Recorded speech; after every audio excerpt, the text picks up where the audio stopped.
Fox Sports. We are Baltimore. We are Arizona.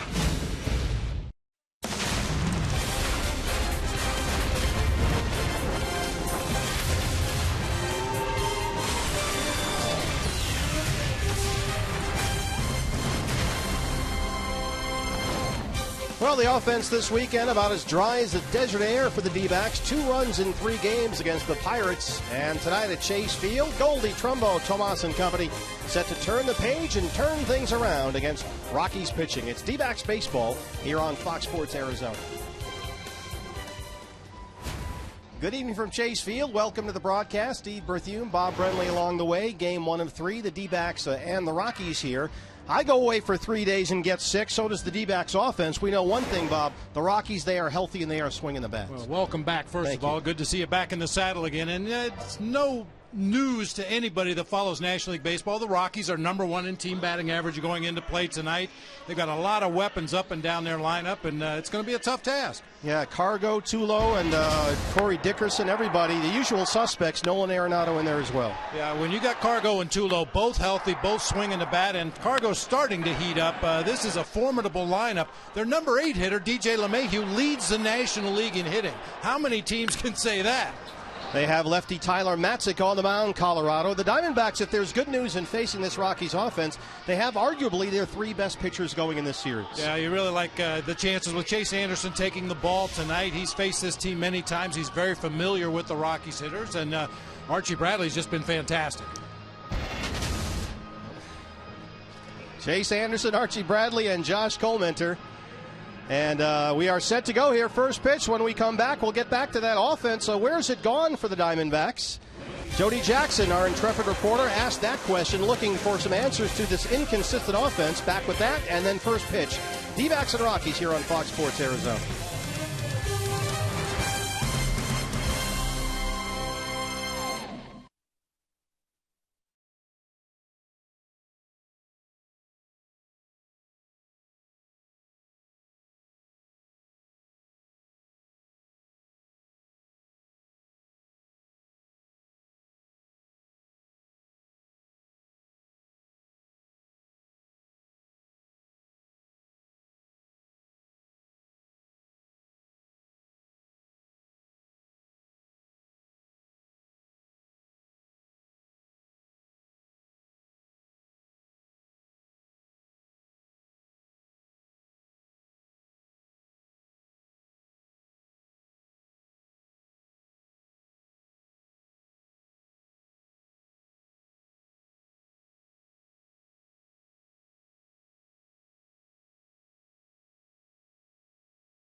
In part by Cox Gigablast. How will you live the gig life? by Lone Butte Casino. You're in for more winning moments at Lone Butte Casino. And by Jack in the Box. Jack's hottest sandwich is back. Head to Jack in the Box for Jack's Blazing Chicken Sandwich.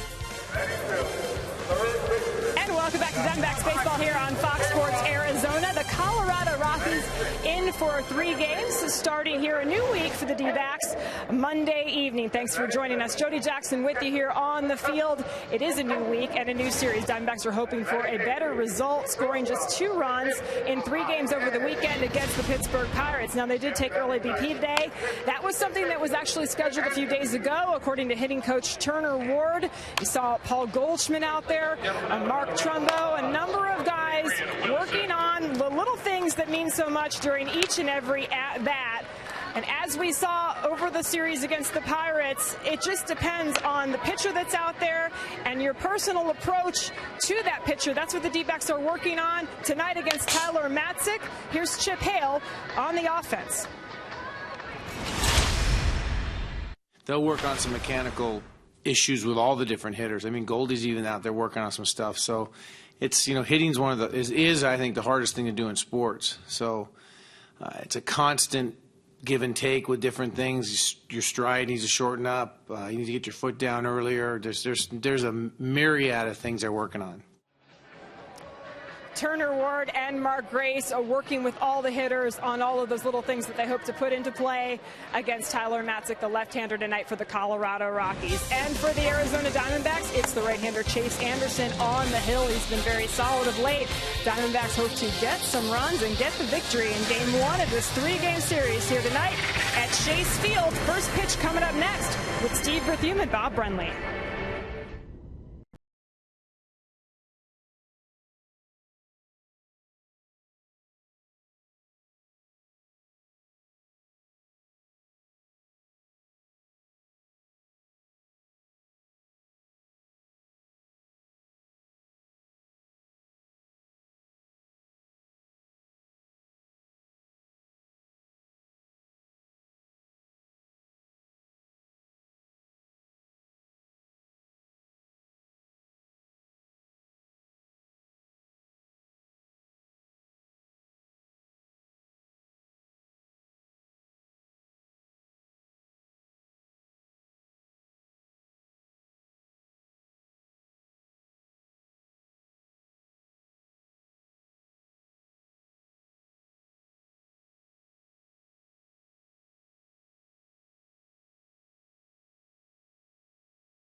This season with the Rockies, Colorado won last year's season series, 10 games to 9. Diamondbacks won 5 of the 9 meetings here at Chase Field. The Rockies come in 10-8 on the year. They were rained out yesterday against the Giants, so they are rested.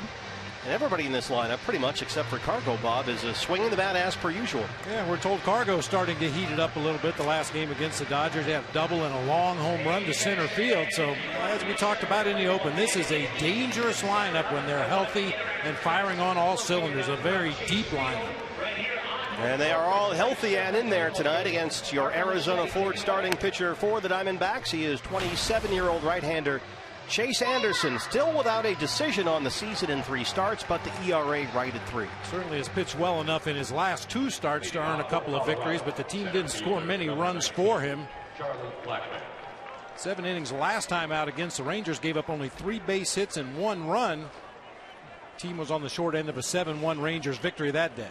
Yeah, he did not have a walk in that ball game. And Chase has thrown at least 5 innings in his first 14 home starts here at Chase Field. That's a Diamondbacks record. Four-seamer and changeup, his 2 best weapons. We've seen some more 2-seamers as the season has progressed, trying to get ground balls from time to time, and he'll mix in that curveball as well. Charlie Blackman looks at strike 1. Mike Winters, the crew chief, is our plate umpire, and we are underway at Chase Field on a perfect Arizona April evening. Blackman at just under 280 on the year. And you have to be careful with him. He is not your prototypical leadoff hitter. 19 home runs from the leadoff spot last year. But this is a leadoff man who walked only 31 times last year, nearly 650 plate appearances. So he is up there hacking.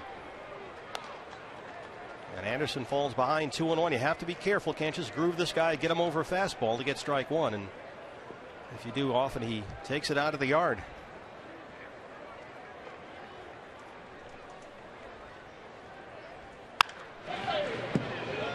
Two and two. The lineup for Walt Weiss's Colorado Rockies. Getting a look at Charlie Blackman at the plate right now. He'll be out in center field. You get a look at Walt Weiss's record in his 3 seasons as the Rockies manager.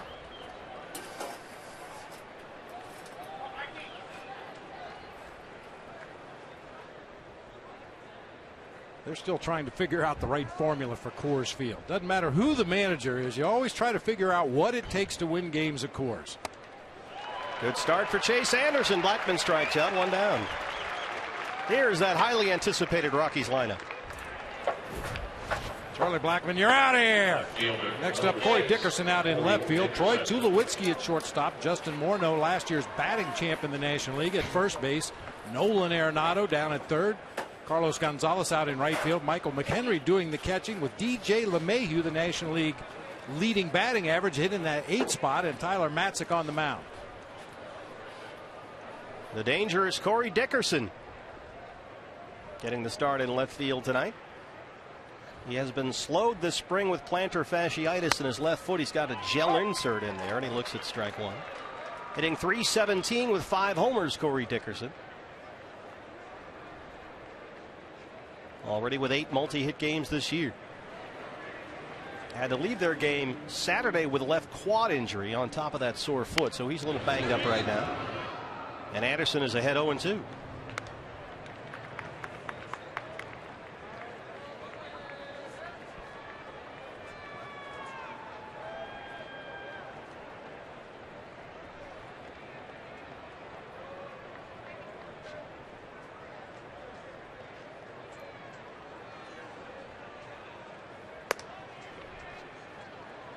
The Rockies were somewhat subdued down at Dodger Stadium, where they got swept by Kershaw, Greinke, and Brandon McCarthy. So certainly Kershaw and Greinke, we know how tough they can be, and they were tough on the Rockies in that 3-game sweep. 1-2. Base hit for Dickerson.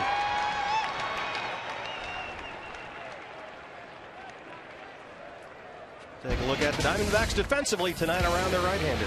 Ender Inciarte will be out in left field with A.J. Pollock in center. Mark Trumbo in right. Yasmani Tomas at third base with Nick Ahmed at shortstop.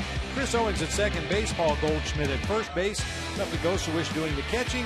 And Chase Anderson, the right-hander, on the mound. Another start at third for Yasmani Tomas against the left-hander Tyler Matzik, with Pennington, Aaron Hill on the bench tonight. And Troy Tulowitzki at the plate. Tulo at .303 on the year. He had a home run in the Rockies' previous game. That was Saturday in their loss to the Giants at Coors Field. They were rained out yesterday, remember.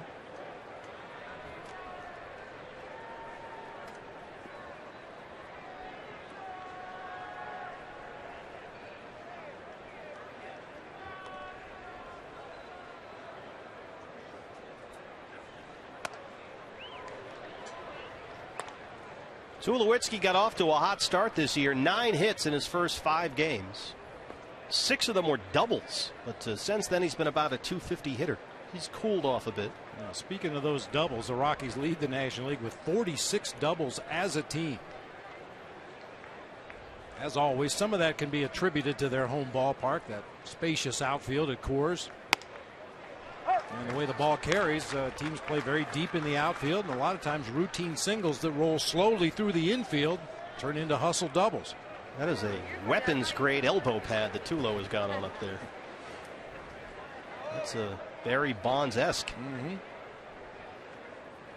Yeah, they opened up in Miller Park in Milwaukee and just scored runs in bunches and sweeping the Brewers to open up the year. 2-1 to Tulo.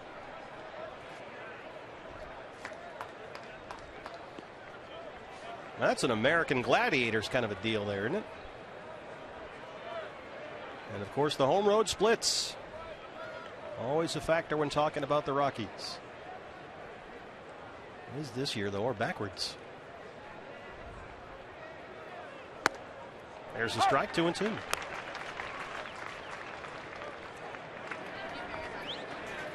Paradise Valley Burger Company. Just settling in to watch a ball game. Fresh burger. Couldn't have picked a nicer night. It is just gorgeous here.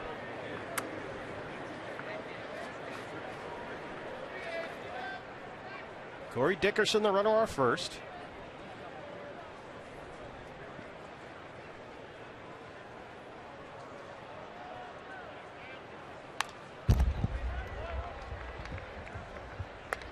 Chase Anderson faced the Rockies 4 times last year and did pretty well. 3-1. The ERA just over 3.5 against Colorado. Chase may have gotten away with one right there. Middle of the plate fastball to Troy Tulowitzki, who had a heck of a rip at it. That's one thing about this lineup. They don't just put the ball in play. They look to drive it into gaps or out of the ballpark until they get to 2 strikes. And a lot of guys maintain the same approach with 2 strikes. Slaps another 2-2 back up here.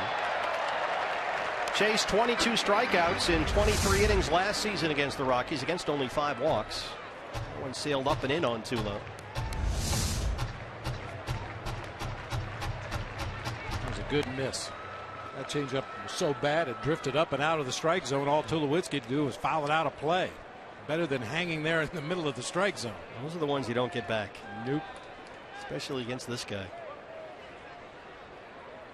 We'll try it one more time on 2-2. Keep Dickerson close.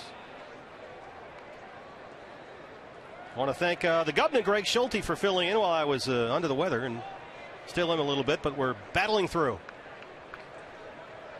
There's a Gub. And he's allowed 1 runner less than 8 of his last. We are a team up here, and it was great to know that the Gub could step in, and Jeff Munn on the radio side as well. Well, we were worried about you, partner. We know how much Diamondbacks baseball means to you, and I know sitting at home and watching me and the Gub on TV just wasn't the same as being here. Oh, no. Where else would you rather be but at the ballpark?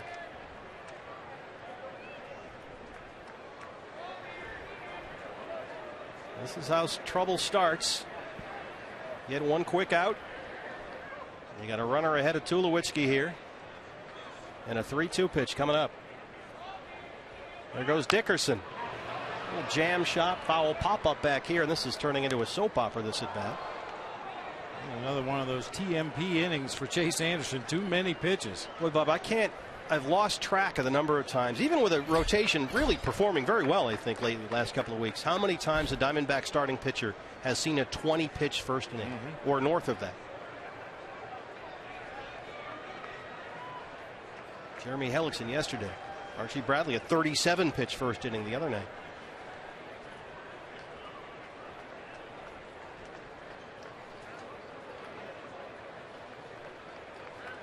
Three and 2 to Tulo. There goes Dickerson one more time. Another foul ball.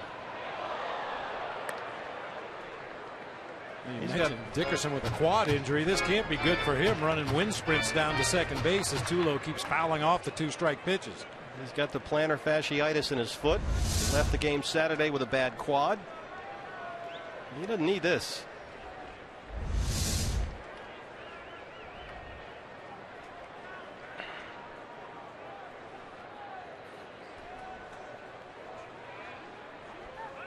Takes off one more time. Tulowitzki fouls it back one more time.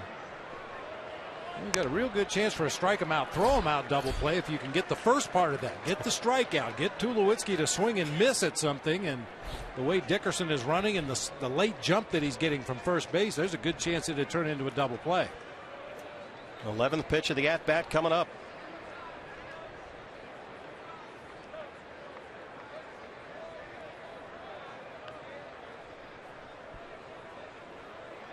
There goes the runner. Holy Toledo.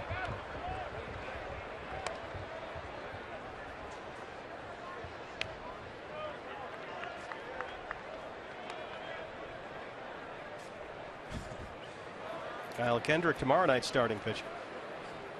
He's been out there on the mound when this has happened before, I'm sure. Batter just keeps fouling off a 3-2 pitch over and over and over again. At some point, a pitcher has to say, come on, put it in play. How tough is it to call a pitch as the catcher when the guy keeps fouling everything off like this? You go through the entire arsenal. One-away throw here. This one has a chance to stay in fair territory, but nope. A lot of souvenirs here early. Meanwhile, Corey, back to the bag. Hey. That's why you run sprints in spring training, to get ready for this.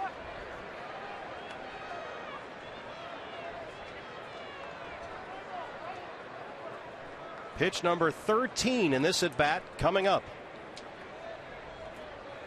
I mean, what do you try to trick him with in his next at bat in the ballgame? He's seen everything Chase Anderson has out there. It's like a two-seam fastball upcoming. Missed away.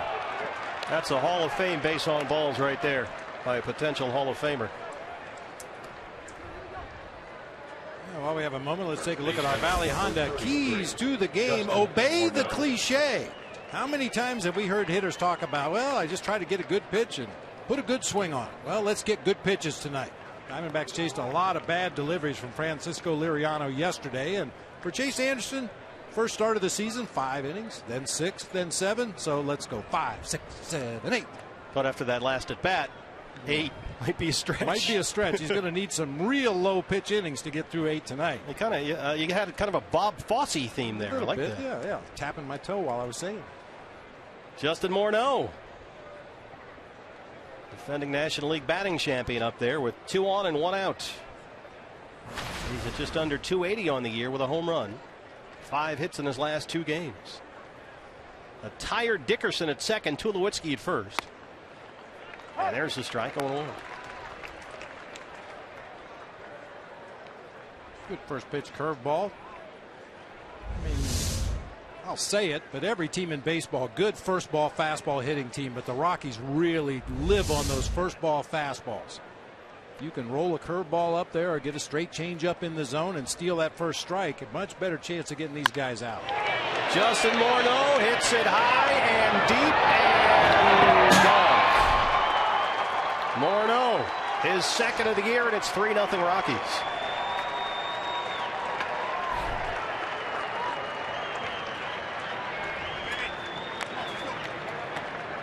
How much of that do you think is a result of the Tulowitzki at bat? It's hard to say. We'd have to ask Chase and Tuffy, but you know, when you work that hard, 13, 14 pitches, whatever that at bat was, you know, the next hitter comes up there, you don't want to do the same thing. You want to go right after him, try to force him to put the ball in play. Unfortunately, he put a pitch right on a tee for Morneau. Fastball down and into a lefty. Just the second home run given up this year by Chase Anderson. Nolan Arenado, there is no rest in this Rockies lineup. Yeah,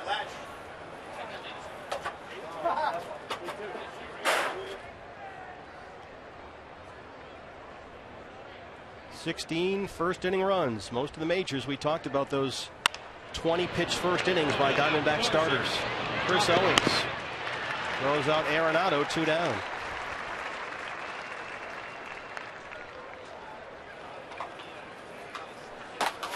Right fielder, number 5, Carlos Gonzalez. You mentioned that Carlos Gonzalez doubled and homered in his last game at Dodger Stadium. That broke an 0 for 16 slump. But we've seen this guy when he's been at his best, and when he's swinging it well, he's one of the toughest outs in the game. The worst start of his Rockies career, under 200 to open the year, and the shift is on. Cargo tries to bunt away from the shift, but it's foul. He has homered twice, as once Bob mentioned, including their loss to the Giants on Saturday. That was his first RBI in 11 games for Cargo. They are trying to get him going.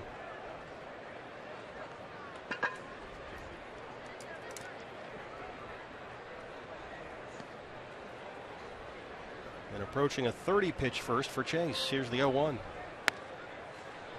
0-2.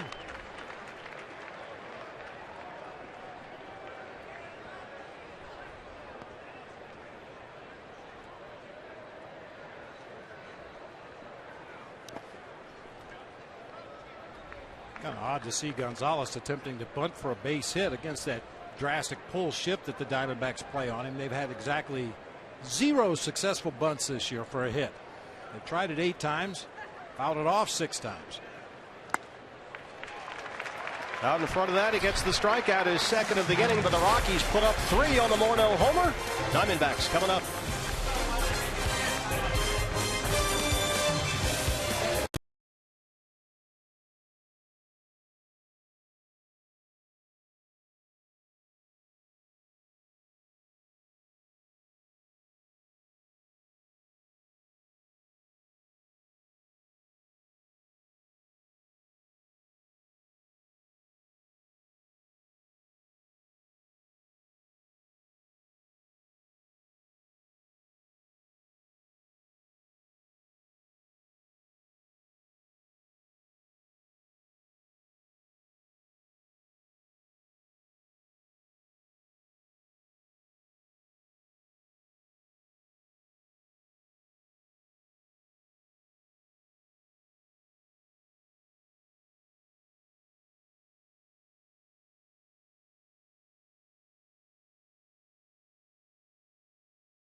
Down 3-0 to the Rockies after Justin Morneau's second home run of the year has given Colorado an early 3-0 lead. Your Arizona Ford starting pitcher for the Rockies, 24-year-old left-hander Tyler Matzik, his 4th start this year. Here's Ender Inciarte with a scouting report. He uses his fastball and slider. He's got a good fastball, so just gonna try to stay in the middle and try to make him throw strikes. He is unbeaten with a 2.40 ERA, but he can get wild from time to time. He's walked as many as he struck out this year, and he's hit 3 batters, Bob. Yeah, a little different Tyler Matzik this season. He's not throwing his fastball nearly as often as he did last year, relying more on the slider and the straight changeup, but there's 3 good weapons available to him on a given night.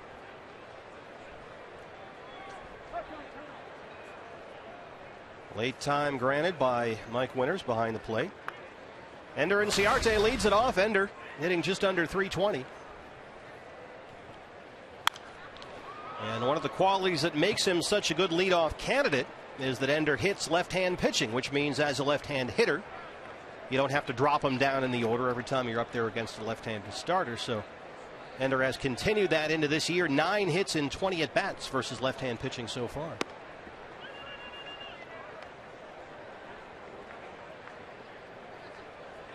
Real good numbers against left-handed pitching.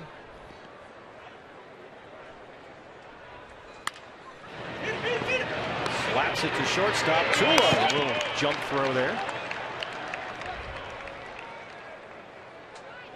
The lineup for Chip Hale's Arizona Diamondbacks. We've seen Ender Inciarte at the top. A.J. Pollock making his way to the plate right now. Paul Goldschmidt in a little bit of a mini slump right now. Mark Trumbo cleaning up, playing right field.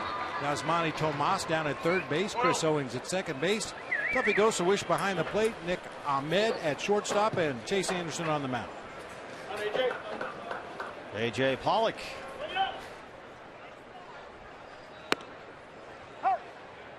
Sneaks that one in the back door for strike one. Must be a Rocky fan. Good look.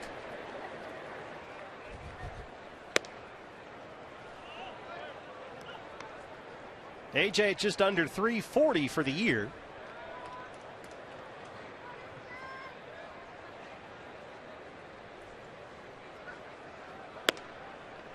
One and two.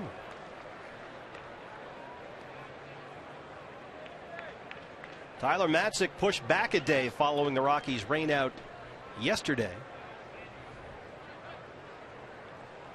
And he's progressing nicely, as Bob mentioned. They're very pleased with what they've seen. Walt Weiss says that this is a guy who can pitch off the barrel of the bat in different ways. Very good breaking ball, good fastball. He can stick it on the inside of the plate against righties. So look for that here. Here's the numbers on AJ. Look at that light sky, right center field. Blackman and Gonzalez are out there. Charlie Blackman has it, 2 down. A look at the Rockies defensively tonight. Left fielder Corey Dickerson, Charlie Blackman out in center with Carlos Gonzalez in right field. It'll be Arenado and Tulowitzki on the left side of the infield. LeMahieu and Morneau on the right side with Mike McHenry doing the catching for left-hander Tyler Matzik. And remember, Nolan Arenado so far 2 seasons in the big leagues, 2 Gold Gloves. Not bad. Paul Goldschmidt. And before you read the headline in tomorrow's paper, Bob, the beard is gone. It's gone. You sound sad. Yeah, that looked pretty good. My wife Cindy said he looked like Wolverine. Knocks that into left field for a base hit.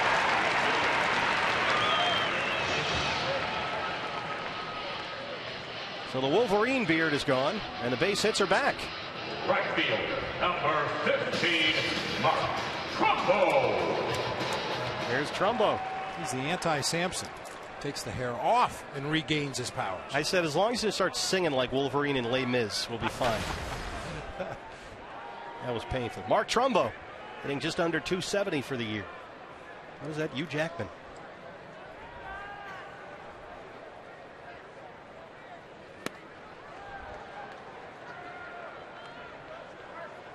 Mark, talking about the Pirates series, said, look, obviously it was a bit of a rough go. Buries that slider down in the back foot, but he did point out that in the Pittsburgh series, the Diamondbacks went up against arguably 3 number 1s who are all going pretty well right now in Cole, Burnett, and Liriano. Hoping for better luck here.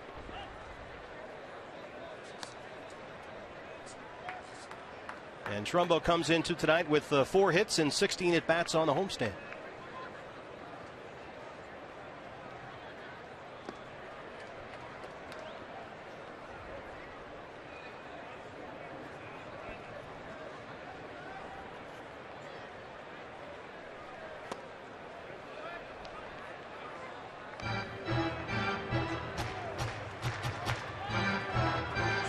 Attack Trumbo down and in so far. He's ahead 2 balls and a strike.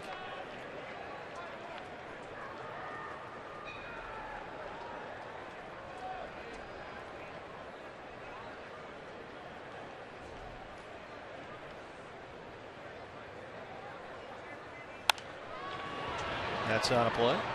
Mark got a hanger that time. This was what Matzik was trying to do. Watch the dot on the baseball.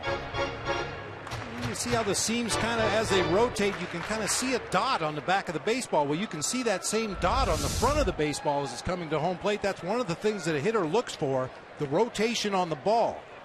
And the guys that throw a real pure slider, it always has that rotation, almost like a spiral football, and you can see a dot as the seams come together. There goes Goldie. The throw from McHenry is high, and Goldie 4 for 4 in his stolen base attempts this year.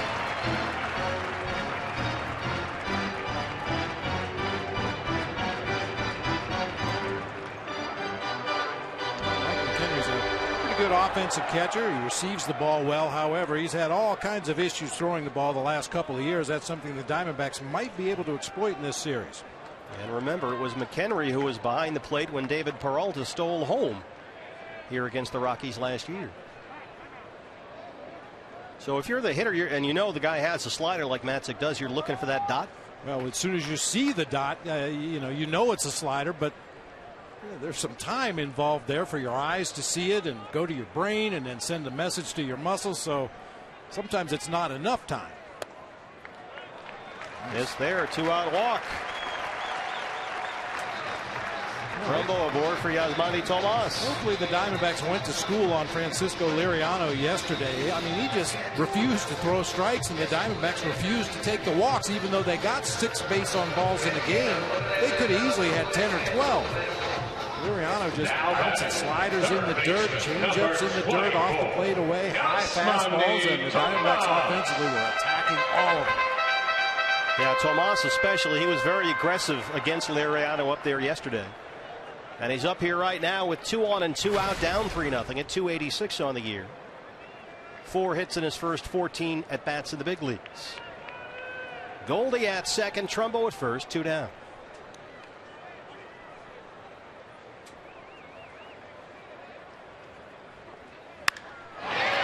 Laces that one to center. Blackmon tracks it down in the gap. Tomas jumped on the first one he saw, gave it a ride, but Matzik strands 2. He leads it 3-0.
The main entryway to Chase Field here in downtown Phoenix. Steve Berthiaume, Bob Brenly, Jody Jackson. Look at that. I'm surprised you don't have this truck driving by your house every day. Parked in the driveway, yeah. If they want to make some money, where he needs to put that thing. It's a great setup they have organized out there. Right outside the ballpark here this year. Food truck alley. All the food trucks change all the time. You never know who's going to be out there. Michael McHenry, the catcher, leads off the Colorado second. Rockies have a 3-0 lead. Justin Morneau, a 3-run homer in the first, his second of the year. McHenry just under 280 this season. And getting a start behind the plate tonight. His 5th this year. Nick Hundley, who they acquired from the Orioles in the offseason, gets most of the starts behind the plate. He's off to a very good start this year. And Willeen Rosario's in the minor leagues. Yeah. So they've sort of solidified that catching situation. McHenry and Matzik have formed kind of a bond, and when you're the backup catcher, it makes sense that you've become a valet catcher for one of the guys on the staff. Of course, Walt Weiss won't admit to that. And managers hate to admit that that's. Well, like the guy goes out there every day for 30 starts with the same pitch. No, he's not No. Why is that? I don't know. It's weird. It doesn't seem to be intended to have some kind of negative connotation, but everybody goes, well, he doesn't You don't want to hurt the feelings of the guy who's not the valet catcher. And they come and go, well, wait a minute, I can catch Tyler Matzik. What's the big deal?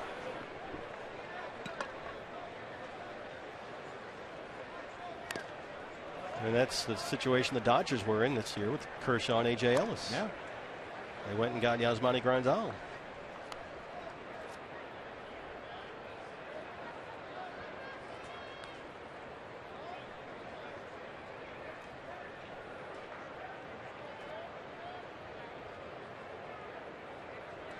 One and two.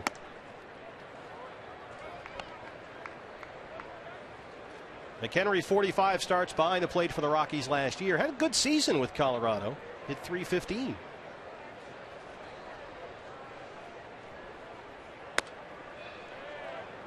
Chase Anderson, after a 3-run homer in the first, goes to a full count on the leadoff man in the second.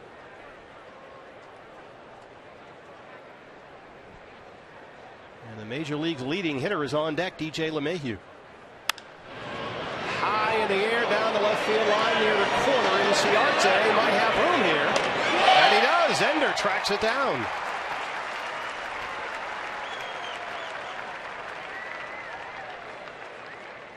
Just enough room down in that left field corner in front of the D-backs bullpen. Probably getting some help from his teammates out there. Or maybe not. Maybe just from the security guard. He was ready to jump up against the side wall and then readjusted and makes it an easy play. Well, DJ LeMahieu coming off a Gold Glove season at second base, and now off to a red-hot start with the bat this year, leading the major leagues in hitting at .419. And he is fourth in OPS. Here's a strike. DJ LeMahieu finds himself on the Rockies' all-time highest average through 18 games. Some pretty good hitters on that list. Chase jumps ahead 0-2. Larry Walker, Ellis Burks, Dante Bichette, Clint Barmas, Charlie Blackmon last year, and DJ LeMahieu this year. Just missed with that one. LeMahieu got off to a crazy good start at the plate. He had 18 hits in his first 9 games. All but one of them singles, however. He has cooled off a bit lately, batting just about .300 his last 9 games or so. But the extra base hits have started coming around. He's bidding for one here, but Pollock gets into the gap and cuts it off. And he holds LeMahieu to a single. Third hit for the Rockies. Well, every team has a trade or two they wish they could take back. I guarantee you the Cubs wish they could take back that trade. Traded DJ LeMahieu for Ian Stewart, who really did nothing in Chicago. DJ LeMahieu is quickly blossoming into one of the best players in the National League. Yeah, Cubs grad LeMahieu out of LSU, a second-round pick in '09. Tyler Matzik, the pitcher now. There goes LeMahieu. The throw from Tuffy is in time, and they got him. Tuffy goes a wish.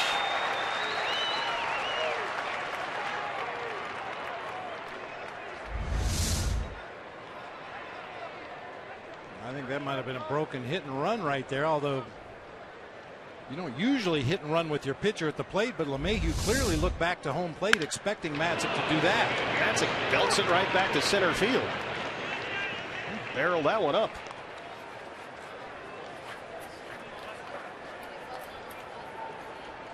Matzik was 2 for 4 this season with a sac bunt. .500 batting average will go up with that line drive into center field. 4 hits and a walk so far against Chase Anderson. 2 down now for the leadoff man Blackmon, who struck out his first time.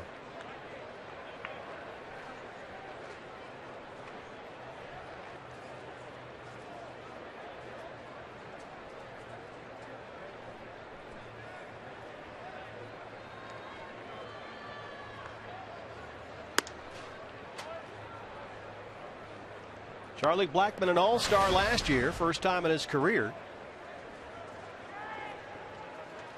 All of his 19 homers from the leadoff spot, stole 28 bases. Had a huge first half last season.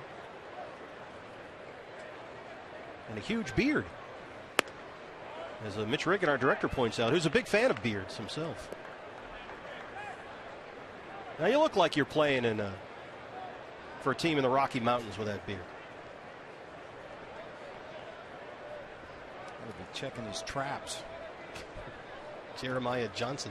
Any varmints. Right back up the box and into center. Matzik will hold it second. 2 hard hit balls right back up the middle against Chase Anderson. 3 straight hits for the Rockies. And normally when a team gets a rally going like this, you say, geez, the middle of the lineup's coming up now with a couple runners on the base and 2 outs, but it's just about every inning for this Rockies ball club, no matter where they're at in the batting order. They can put pressure on you 1 through 9 tonight with Matzik swinging the bat. There is no heart of the order. They just go 8 deep. Mike Harkey now. Chase Anderson knocking on 50 pitches for 1 2/3.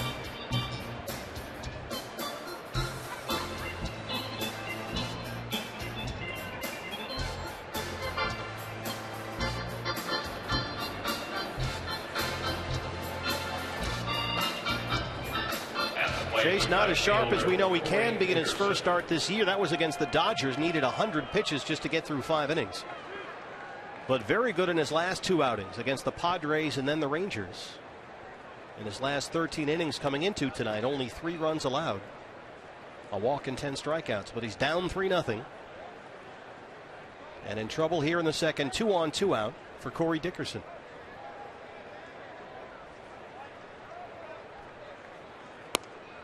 You know, partner, a lot of people outside Colorado or the National League West don't know a lot about Corey Dickerson. This guy is legit. Since May 10th last year, he leads the National League in OPS. He's 4th in homers, 6th in RBIs, and 2nd in batting average. Only Denard Span has hit for a higher batting average since May 10th last year. Drops that one into center. They will wave Matzik from second base. Here's the throw from Pollock. Goldie cuts it off. They have Dickerson hung up, but the run scores, and it's 4-0 Rockies. That's the inning. They put the run on the board. They crossed before the out was made, so Colorado adds a run. They lead it 4-0.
Hit right there and was thrown out at second to end the inning. A.J. Pollock, a little extra crow hop right there, but Paul Goldschmidt, the cutoff man right in the middle of the infield, saw Dickerson out of the corner of his eye trying to advance to second. Not a totally bad move by Dickerson. You got the pitcher running from second base. You're not sure if he's going to be able to score on that or not. So Dickerson goes ahead and tries to advance and drew the throw to second base, allowing Matzik to score. So the Rockies in that inning get 4 hits, all singles. But they had one man thrown out trying to steal LeMahieu. The other tagged out to end the inning in Dickerson, so they get the 1 run on the 4 hits. And now Matzek's out there for the second with a 4-0 lead. And it worked to Chris Owings, Tuffy Gozawish, and Nick Ahmed here in the Arizona second. CO at 226 for the year. He'll lead it off. 0 for 4 with a pair of strikeouts yesterday. That snapped a 5-game hitting streak.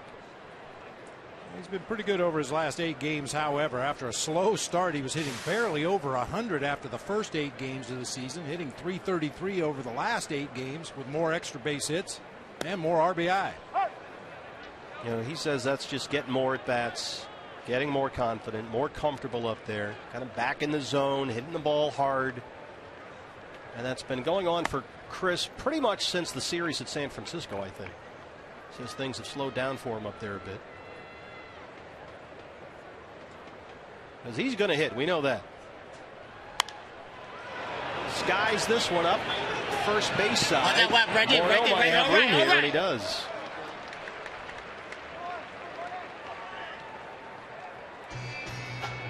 Fans, anytime the D-backs score 5 runs or more, Taco Bell is giving away 3 free tacos with the purchase of a large drink between 4 and 6 the following day at participating locations. So if he goes a wish. Duffy back in there after getting most of the day off yesterday. Had a 2-hit game in Saturday's loss to the Pirates. Drove in the Diamondbacks' only run.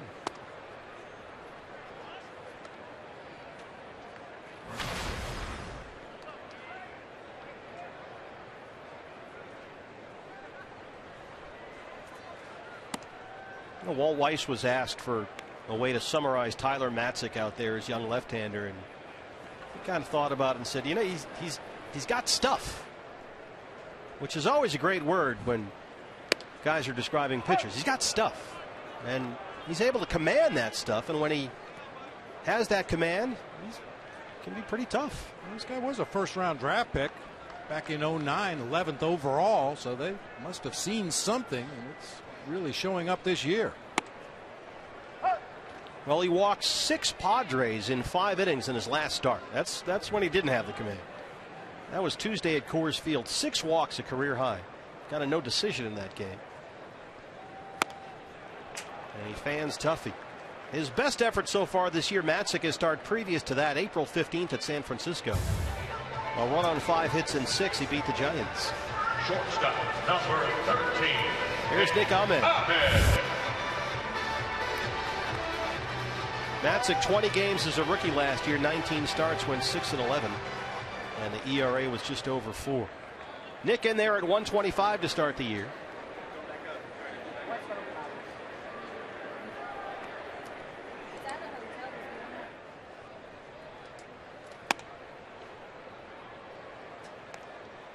Nick had a very good spring training at the plate. A lot of at-bats, played a lot. They got a long and very careful look at him. He hit .311 this spring, but it just hasn't translated yet to begin the year.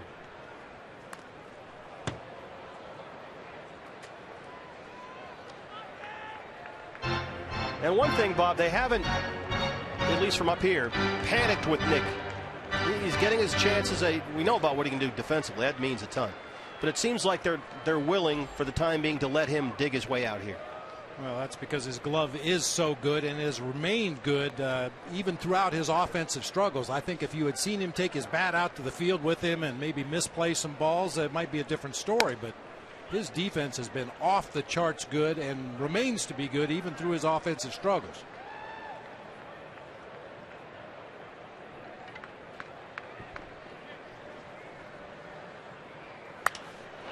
Gives this one a ride toward the right field corner. Careful. That's out of play. Here's Chip Hale earlier today talking about Nick Ahmed. We're making a lot of demands on him with his swing. We're kind of talking to him about some things that we need him to do to be a better major league hitter. We talked about it in spring training, and he did it. He's getting a little bit away from it right now. Old habits die hard. Yeah. You know, all those sayings that we hear hitting coaches throw around about trust your hands, trust yourself. It really just boils down to getting good pitches to hit. Looks at strike three. Matzek's second strikeout. We go to the third. D-backs trail it 4-0.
Chase Anderson went after him with fastballs, change-ups, and a couple of two-seam fastballs, but the tail end of this at bat is where it really gets impressive.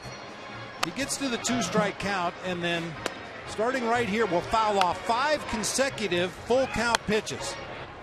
Now, the reason that's amazing is you get into swing mode up there at the plate. How do you take the last one for ball 4?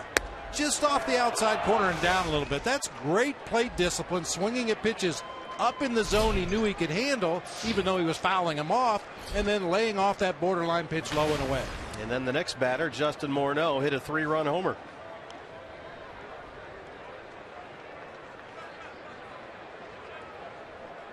Tulowitzki, Morneau, Arenado, 3, 4, and 5, the sharp end of the Rocky order.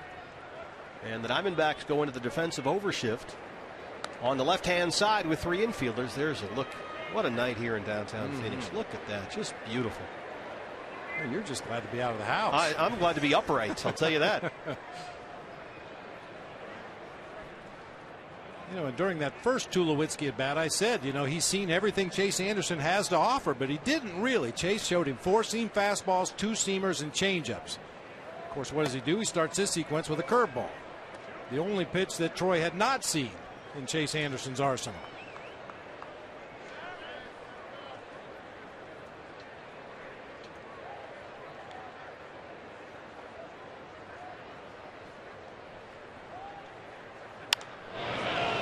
That one foul. It's 2-1.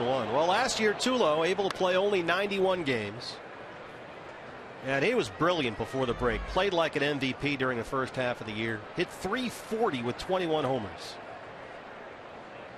and looked to be having the best season of his career. And then did not play in a game after the All-Star break. Lingering labrum tear in his left hip. Finally had to shut it down in the middle of July. Hip surgery last August, and now he's back in his age 30 season. Not playing shortstop for the Yankees. A lot of rumors flying around last year that Tulo was going to be the guy to fill in for Derek Jeter. Name surfaced with the Mets a lot. 3-1 is in their first strike. And you know, he says, it's interesting, he says he has a lot of mixed emotions for this season, Troy Tulowitzki, and said he'd be lying if he wasn't nervous because there's a lot at stake. If they're going to make a decision all in on Tulo, the Rockies as an organization, it's probably this year because there's a lot of money left. In the air to right center field, A.J. Pollock has room. And that's been a lingering question.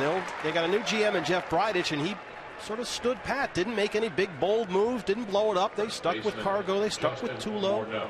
They tweaked a few things here and there, but they went with generally the same team, minus Michael Kadire, they had last year. Because they're counting on something they haven't had with Cargo and Tulo in the lineup together healthy for a full season. It's a huge leap of faith. It is. And now the overshift goes to the other side of the field with Justin Morneau up there. And they load up on the right-hand side. Yasmani Tomas, the third baseman, ends up playing at the normal second base position with CO out in shallow right field and Nick Ahmed roaming that left side by himself. Bounces it away from the shift, but right to Nick Ahmed. 2 up, 2 down for Chase. Here's Arenado.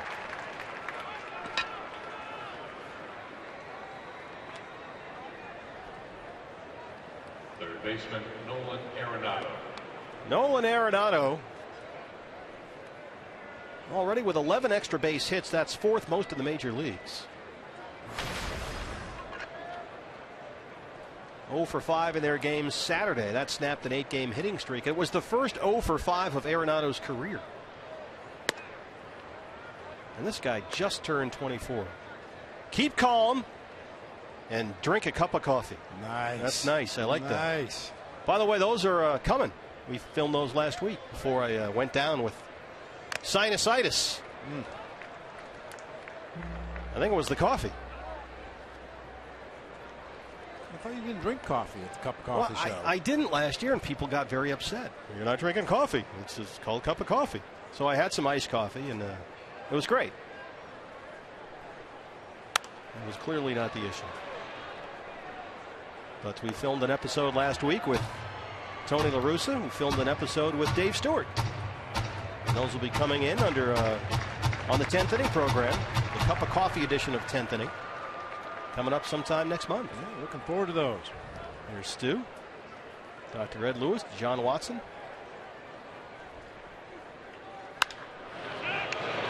Right to AJ in center field. And Chase Anderson works a much needed 1-2-3 third. He trails at 4-0.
Pioneer Valley Honda dealers, where you'll get more standard features for less money. CenturyLink, your link to what's next. And by Mix One, great taste, no face, available at local retailers. Beautiful night here at Chase Field. Glad you're with us. Steve Berthune, Bob Brenly, Jody Jackson. Diamondbacks baseball, they trail at 4-0. Chase Anderson leads off the Arizona third against lefty Tyler Matzik.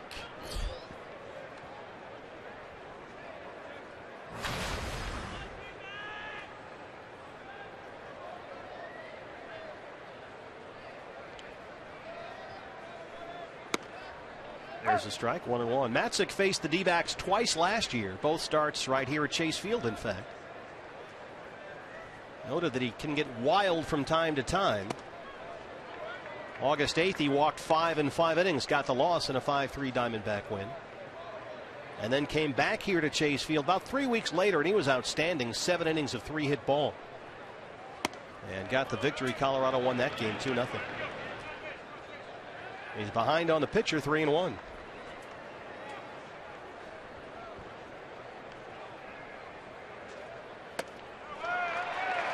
Well, he'd retired 4 in a row, the last 2 by strikeout, and walks the pitcher to lead off the third. He can get erratic. And Tulo out there to settle things down. He leads the majors in mound visits by a shortstop, doesn't he? He really does. I think he realizes his role on this team, kind of a steadying influence, especially on the younger pitchers. So more often than not, it's Tulo that makes the trip to the mound instead of the catcher. Ender Inciarte grounded out his first time.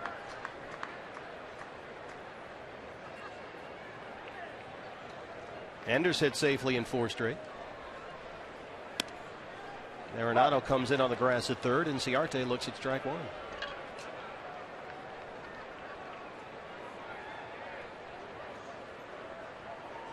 By the way, I have along the lines of the cup of coffee discussion a moment ago, some dates. Bouncer to LeMahieu at second, and Tulo turns 2. Josh Kellman, our intrepid producer over there at Fox Sports Arizona, who oversees the Cup of Coffee projects, texts me that May 17th is the date for the Tony La Russa first Cup of Coffee of 2015 coming up middle of next month. We'll give fans just a moment to get their marker and circle that day on their calendar. Pause the DVR and we'll wait. Cancel all my appointments. And of course, while I was out sick, I made up some signs and I've distributed them around the ballpark. I spent a lot of time on that. Very nice. Actually, the governor came in during the commercial break and said, "Is that what you were doing while you were gone?" Don't you love the sympathy you get from your coworkers? Yeah, it's great. A.J. Pollock. I'm here doing your job. You're home making signs. I mean, the word Wally Pipp, or the name Wally Pipp, rather, came up several times over the course of that Pirates series. Well, the governor, I mean, since day one. The Earl of Grantham, the Lord Commander of the Night's Watch, Greg Schulte. And winter is coming. 1-2 on AJ. I'm not sure what you're talking about, but that's all right. Neither does he. That comes up on D-Backs podcast a lot. I've often acquainted the governor with the Earl of Grantham from Downton Abbey. It's a long narrative that's lost somewhere. Probably for good reason. Well, I know a little bit about this. There you D-Backs win, you win at Papa John's. The day after every Diamondbacks win, you get 50% off your regular menu price online order at Papa John's. Enter promo code D-Backs50 at papajohns.com. 1-2 on AJ. Tyler Matzik with his 3rd strikeout, so a leadoff walk gets a double play and a strikeout. Chin-ups for Chase. We go to the 4th. It's 4-0 Colorado.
26-year-old second baseman for the Rockies did win his first Gold Glove last year, but people are starting to notice the bat coming into this game with a .419 average. I asked DJ about the key to his success. He said, I didn't change anything this offseason, didn't change my swing or my stance, just keeping it simple. But he did say he works very, very hard in the offseason. And Walt Weiss said, look, he's just coming into his own. He's got a great feel for the game. He thinks that his workouts with Charlie Blackmon down in Atlanta in the offseason certainly helped. They revolve around speed, strength, and agility. And Eric Young, the first base coach, told me, I don't know what he did, but he's being awfully aggressive at the plate, and it's paying off. Thank you, Jody. Cargo, big swing and a miss there to lead off the fourth. Yeah, Charlie Blackmon will tell you if he's going to be a good ball player, he's got to be fast. So he ties himself to sleds and runs and all kinds of stuff like that. Parachutes. Defensive overshift for Carlos Gonzalez, who struck out his first time. Jody, I understand, was sick and missed a day. Is that, they getting the right information on that? Yeah. It's going around, BB. You keep eating. No, that pizza diet keeps you healthy. That's it. Bacteria refuses to live in my body. 2-2. Well, Cargo, a little bit like Stella, he says he's got to get that groove back. Hasn't shown up. He's healthy and happy, and things are going well for him. The numbers haven't been there, but physically he looks good. And once again, Chase Anderson is going to 3 balls and 2 strikes on the leadoff man in the inning. Did that back in the second.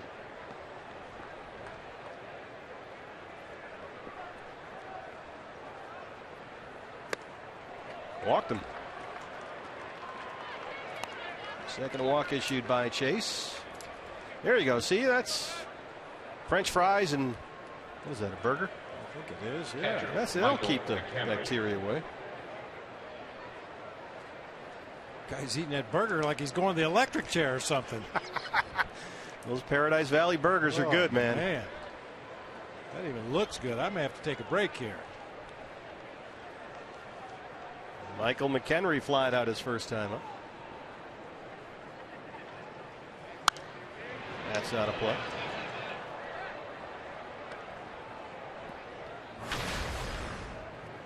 One of the best nicknames in baseball, the Fort. Michael McHenry. For you history fans.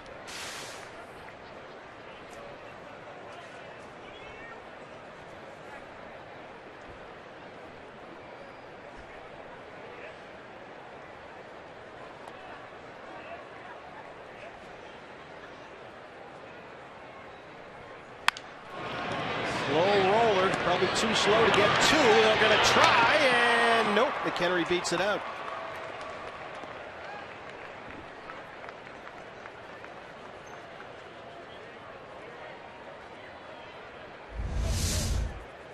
With McHenry running, they had a chance right here. Very slowly hit ball, however. That gives Gonzalez an opportunity to get right on top of Chris Owings at second. His throw back to Goldie was a little bit high, pulling him off the bag. Erase that leadoff man. And now here is LeMahieu. Jody was talking about is really coming into his own here. He's 26 years old, turns 27 in July, leading the major leagues in hitting at .429. Singled his first time up.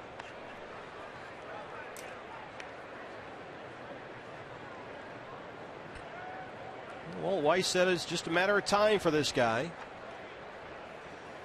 It takes a little bit longer to grab the attention from those outside the game sometimes, he said. Maybe even some inside the game. But over time, people start to appreciate DJ LeMahieu more and more. But Weiss says they've known how valuable this guy is around the Rockies. Won a Gold Glove last year, and it's just tearing it up offensively this year.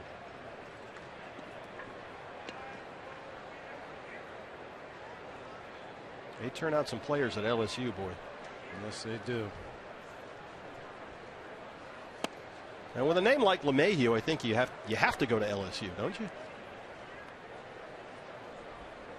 Well, there was a time I mentioned earlier in his Cubs career in the minor leagues. I think a lot of people envisioned him as a perfect number 2 hitter, a guy that would put down a bunt from time to time, play hit and run.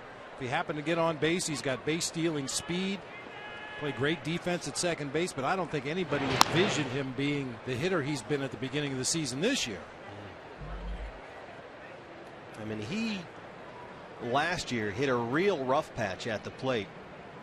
You got near the end of July, he was about 290 for the season. And then he just fell off the planet Earth. He went through a 4 for 61.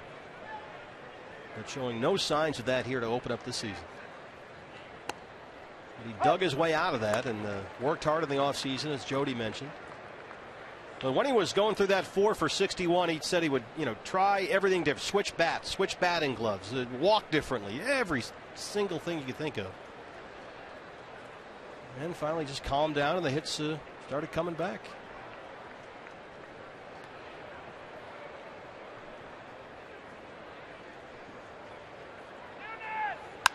One hop to Owens. Ahmed. Boy, he turns a pretty double play. Nick Ahmed at shortstop. So smooth. They miss on the 6-4-3. They get the 4-6-3. CO starts it off. Ahmed turns it. We go to the home half of the fourth. Diamondbacks down 4.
Pick up your fedora before the D-backs game against the Cubs Sunday, May 24th.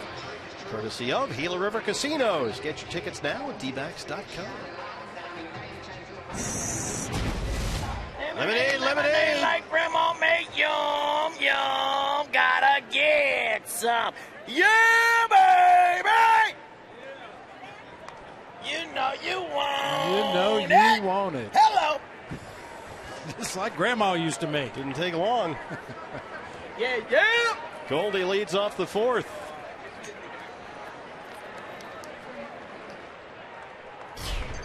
Singleton stole a base his first time up. And it's been a quiet homestand for Goldie so far. But might be a good example of how the Diamondbacks have sort of become Goldie dependent offensively. Teams can pitch around him. It certainly seems like the Pirates did. 3 for 16 on the homestand so far. Arenado at third, plants and throws. 2 Gold Gloves, throws it out, 1 down. The Goldie's been taking his walks. But coming into tonight, 2 for 15 on the homestand, no extra base hits. Diamondbacks in those 5 games, 1-4. So somebody else has got to start picking up some slack. No doubt about it. And, in his defense, Goldie's tried to go out of the strike zone a little more than he usually does. You mentioned he's still drawing his walks, but he's chased some pitchers' pitches, trying to make some things happen. He realizes how vital he is to this offense.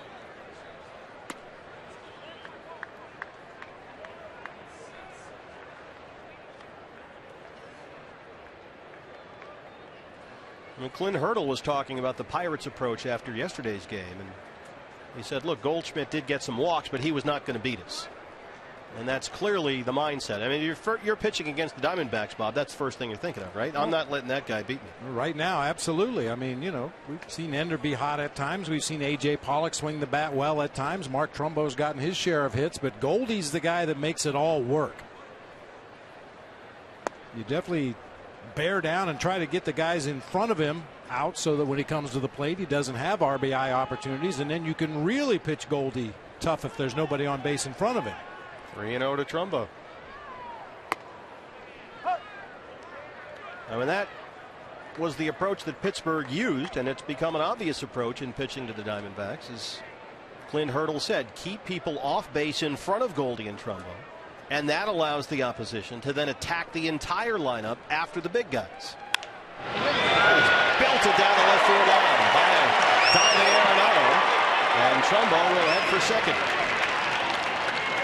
Mark Trumbo, his third double, and the Diamondbacks' first extra base hit since the fourth inning Friday night. A little bit of a drought. Get a little elevation on that one. It might have a chance to get out of here. That ball was really stung in order to get it by Nolan Arenado down that left field line. He was kind of playing close to the line to begin with, and even he couldn't react quickly enough to get there. 26 innings without an extra base hit until that double. And he's at second, 108 miles an hour. That's why they call it the hot corner. Coming at you. So he's in scoring position. RBI chance for Yasmani Tomas, who hit a laser to the gap in left center field his first time up, but Blackmon chased it down with 2 on. Jumped at the first pitch that time, looks at it this time, and it's a ball 1-0.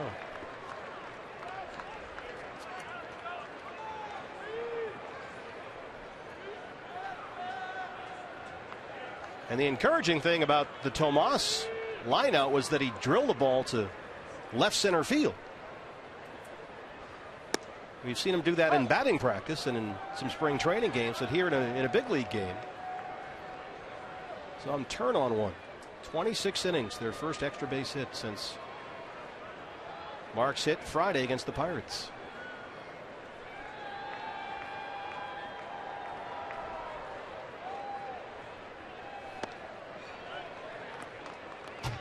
Don't have to get all 4 back here, but it's nice to start chipping away.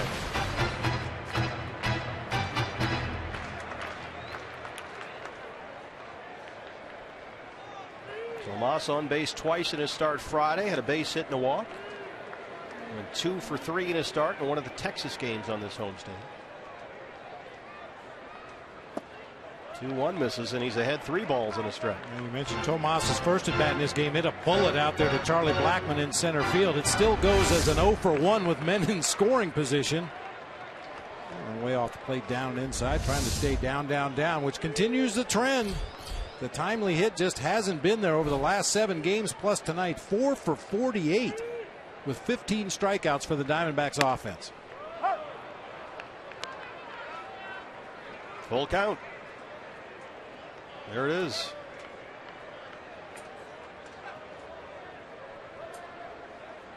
I think some of that is everybody just trying to do a little bit too much, to use another overworked cliche in this game. But yeah, just get the barrel on it, hit it hard somewhere. Just behind Dave McKay. If you don't get a good pitch to hit, take your walk, set it up for the guy behind you. We talked about it. Keep the line moving. Keep the line moving. Get runners on base. Changes the defense. Changes the pitch sequence. Be willing to take that walk if they're not going to throw you a good pitch to hit.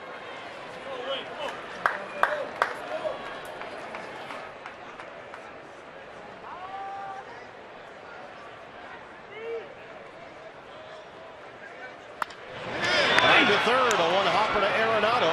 Looks Trumbo back and throws him out. Tomas, 2 hard hit balls tonight, 2 outs.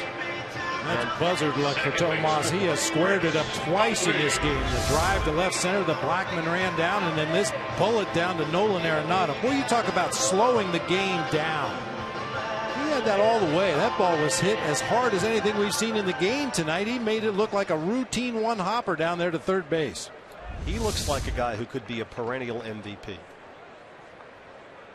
And this guy is starting to swing the bat. He's starting to square him up. Chris Owings.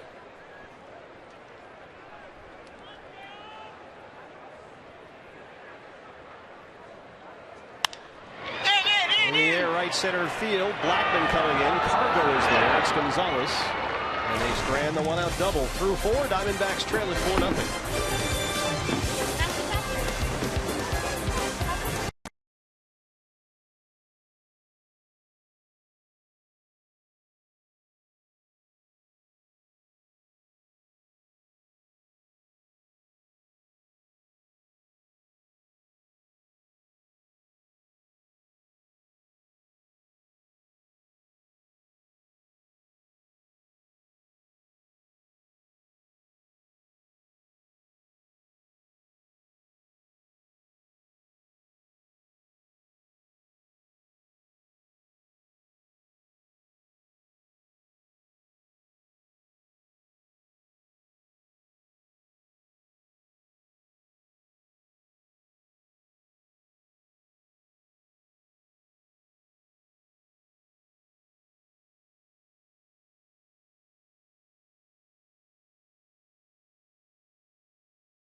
Interactive kiosks right here at Chase Field during any Diamondbacks regular season home game.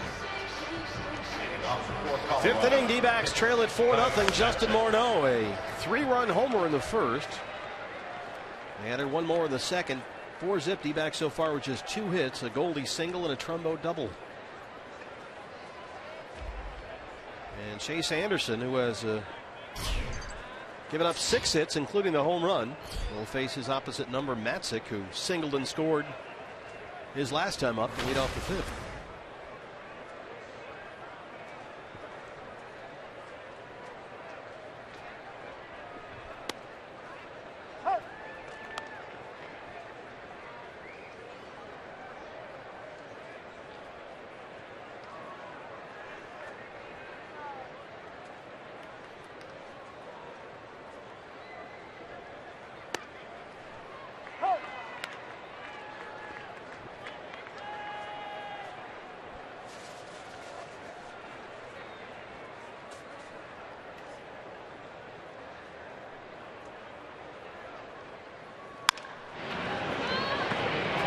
Over the plate, Ahmed, long throw, throws him out.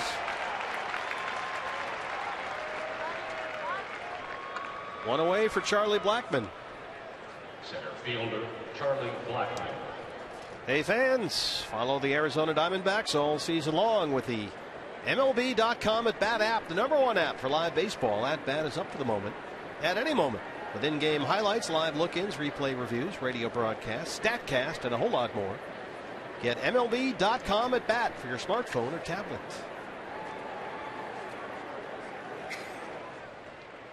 Blackmon has struck out and singled, 1 for 2.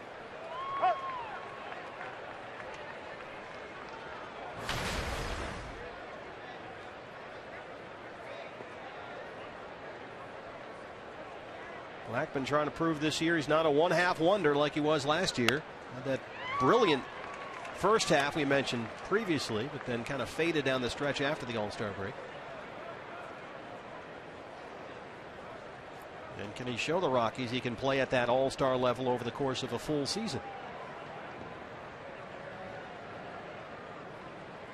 14 of his 19 homers last year before the break. 52 of his 72 RBIs. Looks at strike 3.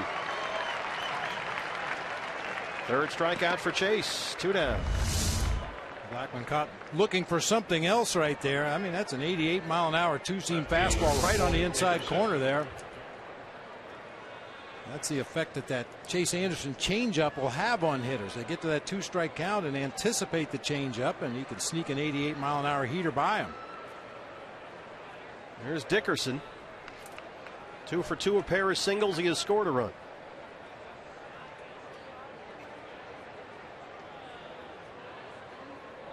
And you were mentioning how great a hitter he has been over the course of early this season, all through last year, Bob. I mean, this guy hit .312 last year, but had just a smidge under 480 plate appearances, so he just missed qualifying for the batting title by a handful. And if he had enough, he would have finished 4th in the league in hitting.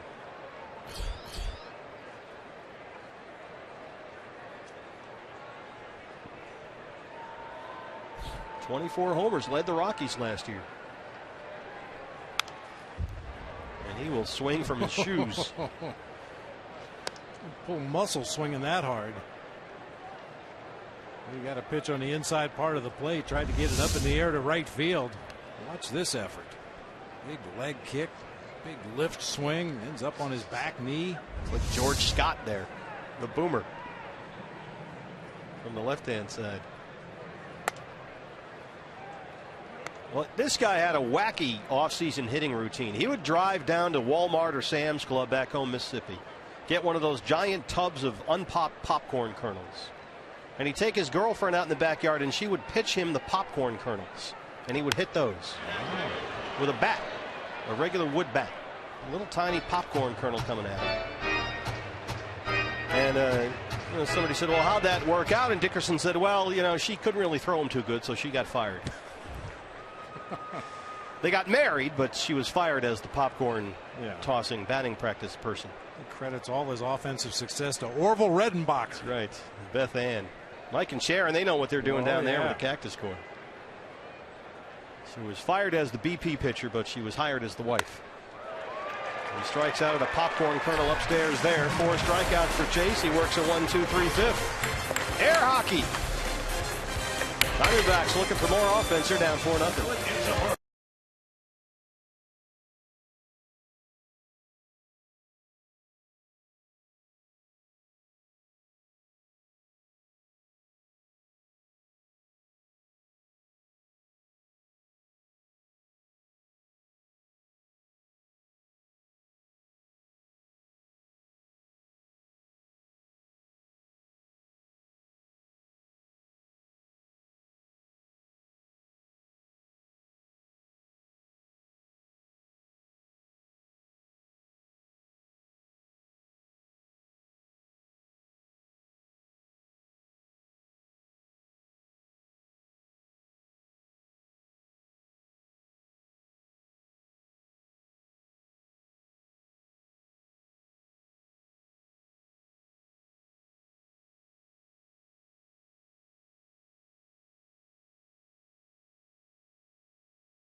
A look at the Rockies infielders. 5 Gold Gloves between them. Morneau, LeMahieu, Tulowitzki, Arenado, and obviously you look at LeMahieu, Arenado, young rising stars. Defensive runs saved, those are the numbers between the last 2 seasons, the start of 15 and all last year, and they have been named Coors Shield. This by an online poll, a fan named Drew Baker submitting that. And while none of the players seem to really embrace it thus far, Walt Weiss kind of jokingly called it cute. Of course, he was a pretty good shortstop in his own right. DJ LeMahieu said, and this is a very humble guy, LeMahieu, he said, "We don't need a nickname. We know we're pretty good." Yeah, you got DJ coming off a Gold Glove season at second. And you got Arenado, 2 Gold Gloves in 2 years. Tulowitzki's got 2. Morneau can pick it down there. Coors Shield. The defensive infield for the Rockies. 2-0 to Tuffy, who needed a shield on that last pitch, almost got hit. He struck out his first time. Diamondbacks have now gone 20 innings without scoring a run.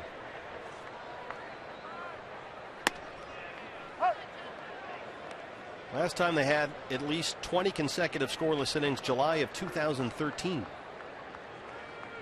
So it's time to put a digit up on the board.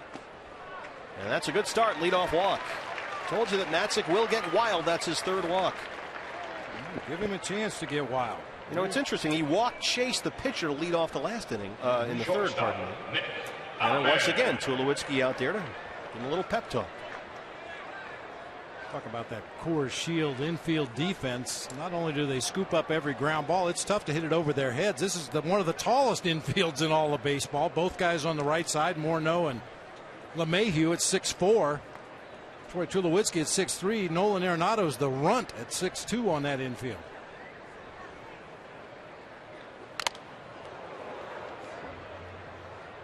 Big swing there by Nick Ahmed. Both the guys in the equipment back there. Oh, right over the head of Mike McHenry. Mike Winters, the home plate umpire, took the brunt of that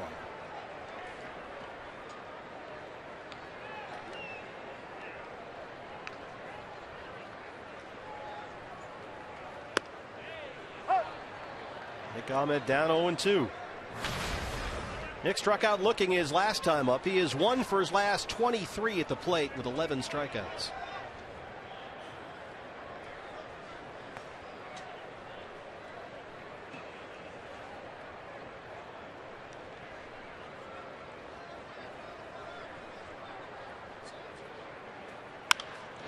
Up the middle and into center, a base hit. Bottom of the order, breathing some life into the Diamondback offense to open up the fifth. A walk and a single.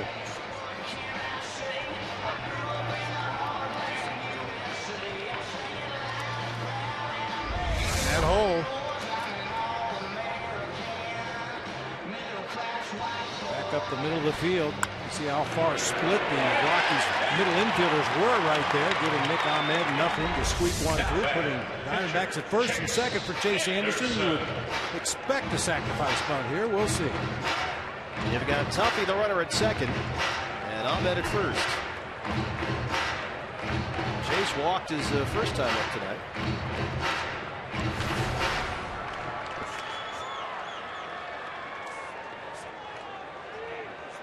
Arenado close to the bag at third. Morneau in on the grass at first.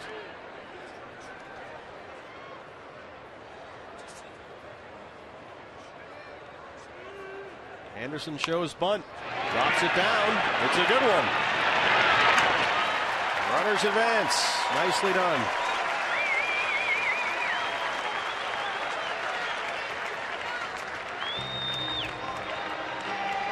Chase Anderson, his first sacrifice bunt of the season, and it was a beauty. A little backspin, just died out there in front of home plate. The only play Matzik had would go on to first base.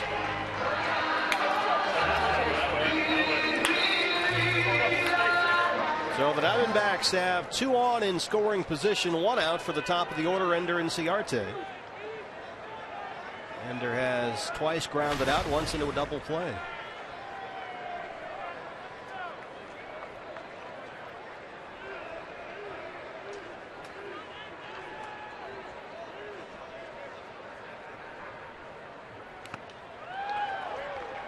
Nice block there by Michael McHenry. That ball hit well out in front of home plate. A breaking pitch on top of it with some side spin. He managed to still square it up right in the middle of his chest protector. And watch his upper body hunch over to make sure that ball bounces down instead of to one side or the other or hard back to the pitching mound. If your upper body is pointed down toward the ground, that's where the ball's going to go.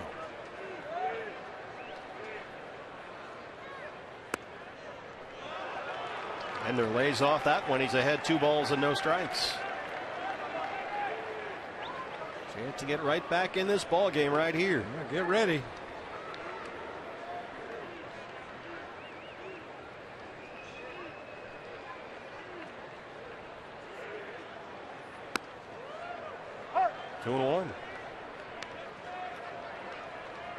And that's what we were talking about with Matzik earlier. He's liable to throw any pitch in any situation. A 2-0 count to a leadoff hitter, and he throws a breaking ball for a called strike one.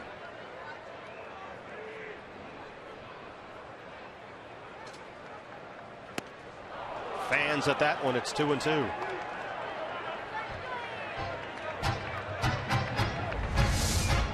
The 2-0 pitch was just kind of a get me over slider. This one had a little bit more bite.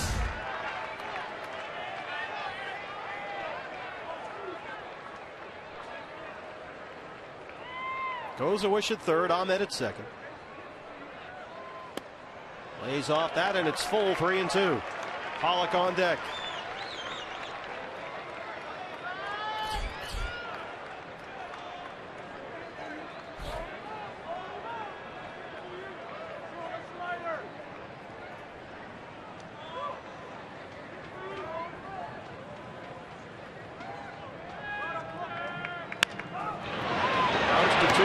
This will get a run home.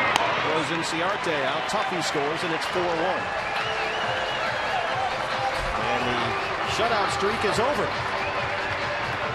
20 innings without scoring a run. It's a 4-1 ball game.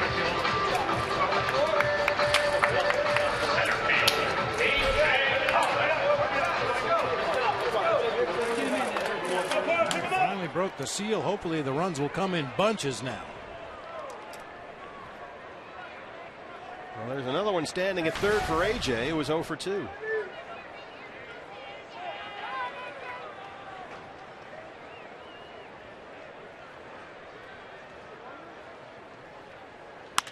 Jumps on the first pitch, and LeMahieu smothers it. AJ beats it out. The run scores. Great play by the Rockies Gold Glove second baseman, but Pollock with good speed makes sure the run gets on the board. Walleye stalling for some time over there in that first base dugout. Give the Rockies video coordinator an opportunity to take a look. What a great play up the middle by LeMahieu. Plants that right foot. Gets a lot on the throw. That's close.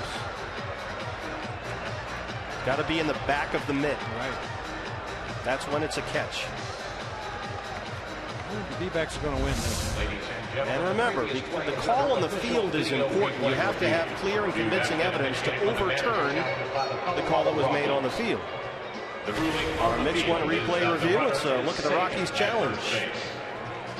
Give AJ credit for busting it down that first baseline. You hit a ground ball up the middle like that, it's very easy to start figuring your batting average. That's through into center field, and all of a sudden LeMahieu comes out of nowhere to make the play. And to his credit, AJ was running hard right through the bag at first.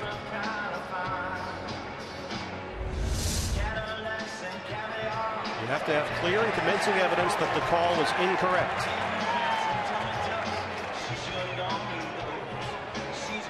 I think the run scores.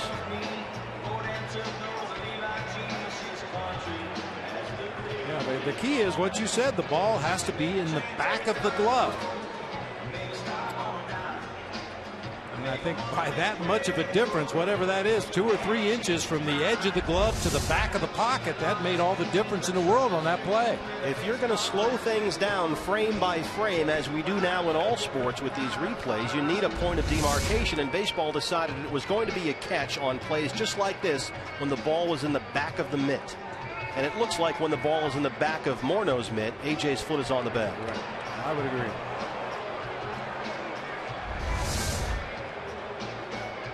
But we wait.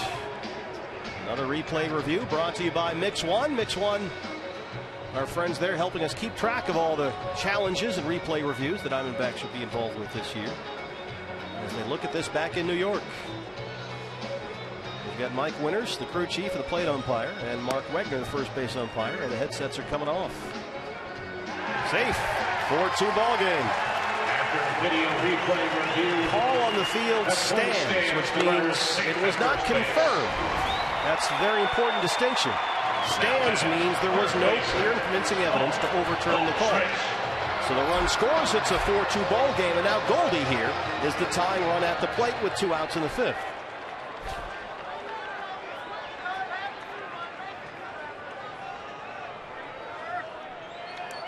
Goldie has singled, stolen a base, and grounded out. 1 for 2.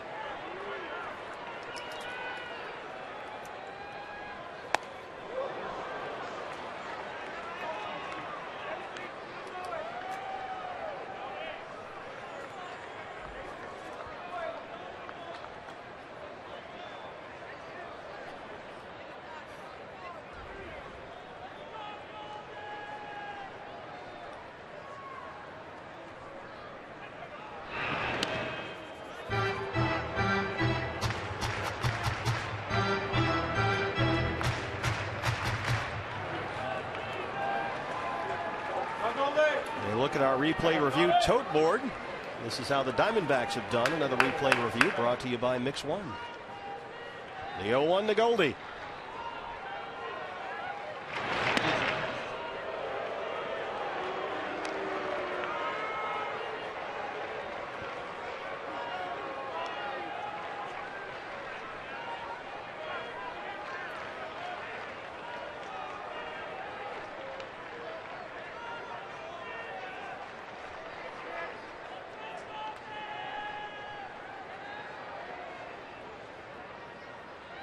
There goes A.J. Goldie hammers it into left.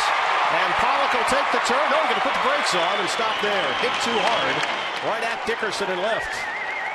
A.J. rounded that bag full speed and then hit the emergency brake as Dickerson came up with it quickly. So 2 on, 2 out now for Trumbo.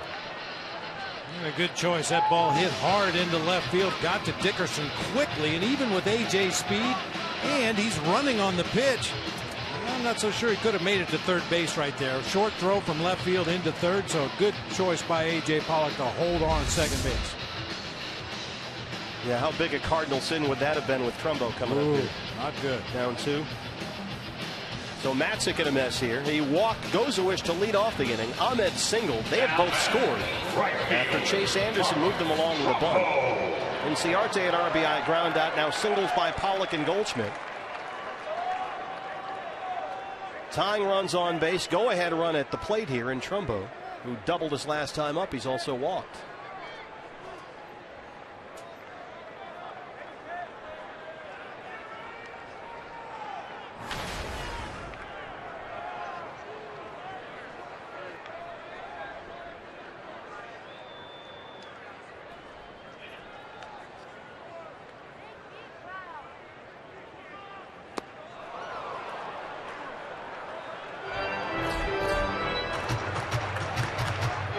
Rockies bullpen is busy.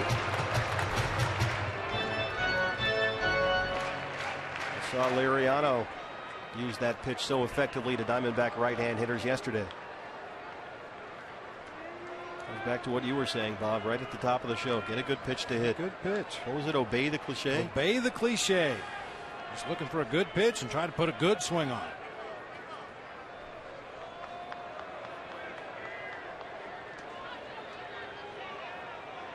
It's tough enough to hit strikes in this game. When you start to swing at pitches that are out of the zone, that's going to make it doubly tough.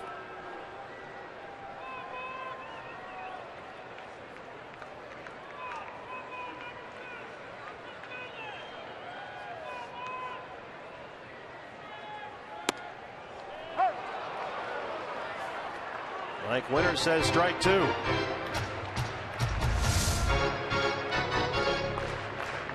Door slider maybe catches the very bottom part of the kneecaps right there for a called strike. Pretty good take right there by Mark. Not much good can come of that, even if you make contact.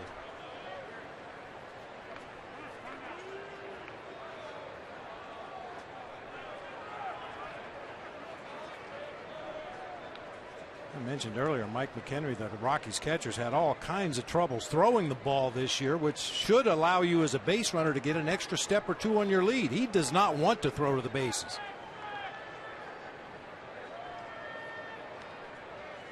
In the air right field, Cargo has room. And they strand 2, but they get 2. We go to the 6th inning. Diamondbacks trail the Rockies 4-2.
Chase Anderson, a rough start tonight. He gave up 4 runs on 6 hits in the first 2 innings.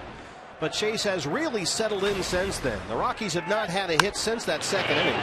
Our Chaz Roberts air conditioning cool plays of the game. The 4-6-3 to end the 4th, and then back-to-back strikeouts to end the 5th. He really has settled in after a rocky start to this ball game, no pun intended. But at some point, these Diamondback starters are going to have to figure out a way to get through the first couple innings of the ball game. Well, it's a ball game again, 4-2 in the 6th. Chase has retired 4 straight, but now he'll deal with Troy Tulowitzki to open up the 6th. And the overshift is on. 3 defenders on the left-hand side of the Diamondback infield for Tulo, who walked and scored his first time up. Flied out his last at bat, 0 for 1.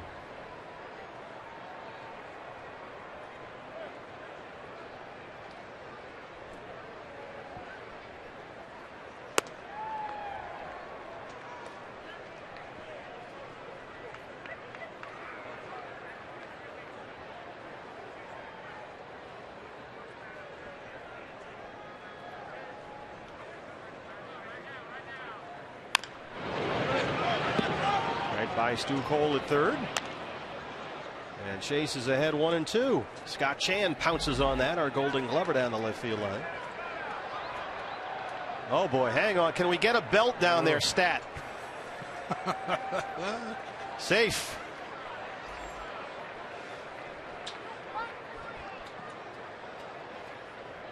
The gentleman in the gray hair putting his glasses back on.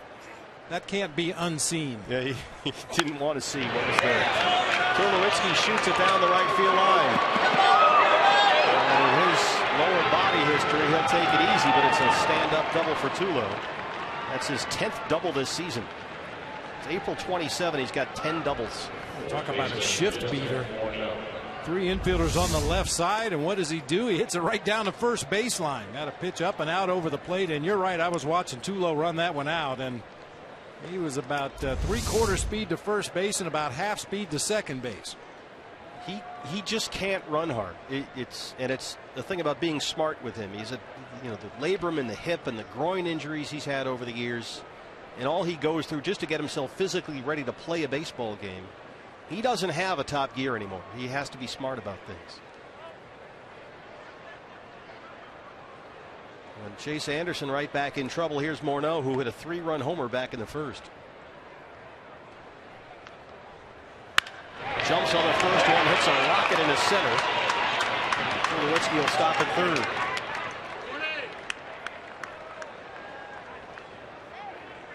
Morneau 2 for 3. Here comes Arenado.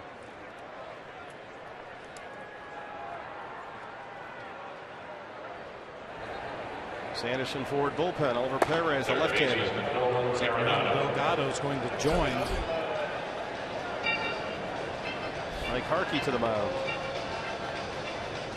Well, we have said it seems like every day, every year. If this group can ever stay together for Colorado, they'll do some damage. Well, they're together, and they've been pretty destructive.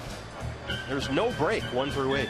It's a scary offensive unit, especially when they're all firing on all cylinders. There's just not a break for an opposing pitcher. You have to execute perfect pitch after perfect pitch, or they'll make you pay. And Nick Hundley, who starts most of the time at catcher, is not in there tonight. He's hitting .315, and he's got the night off. And these are the guys that'll start the next 2 games. Archie Bradley on the right tomorrow night, then Josh Colmenter on Wednesday. They get their turns. Here's Arenado, who's 0 for 2.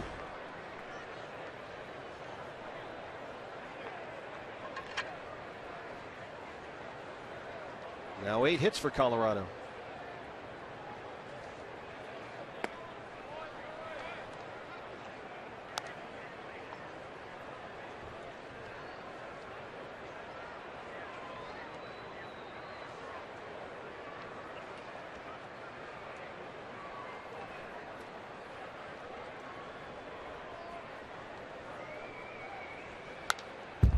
This guy's, he's up there ready to hit. He is a very aggressive hitter, Nolan Arenado.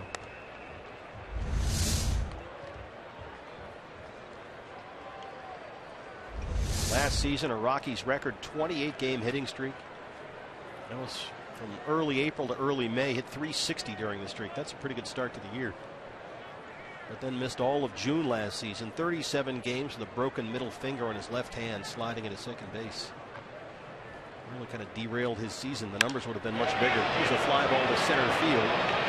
AJ has it at the track. Tulowitzki will tag, and it's a 5-2 ball game.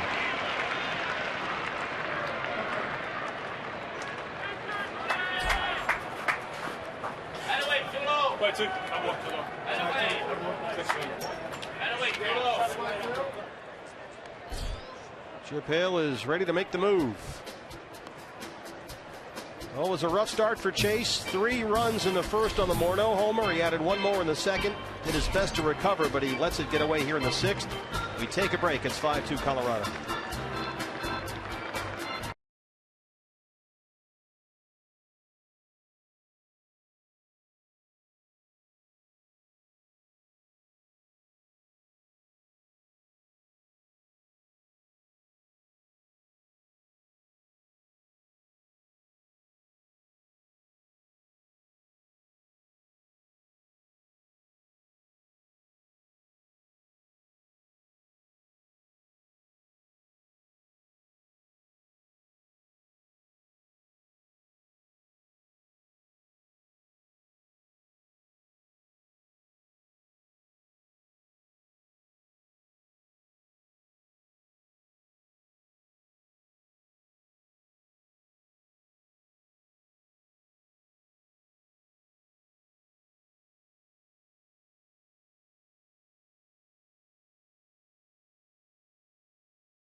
By Papa Murphy's, love at 425 degrees.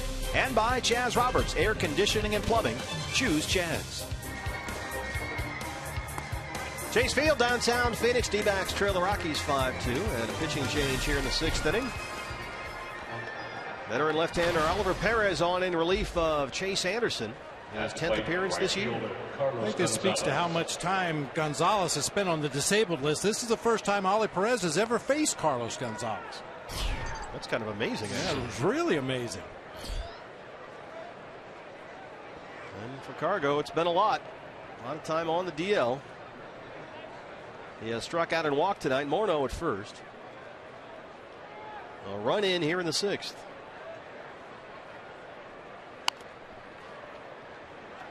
Well, we've talked about having this whole group together. That always starts with Tulo and Cargo.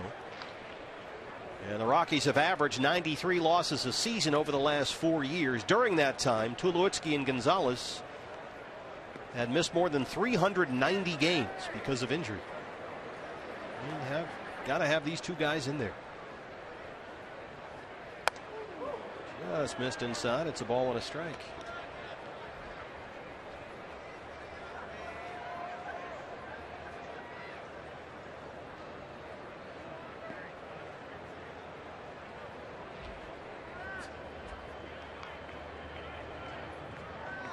Cargo only 70 games last season, the fewest of his career.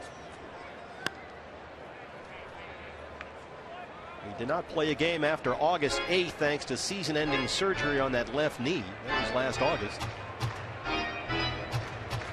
He also had to have a painful tumor in his left index finger removed.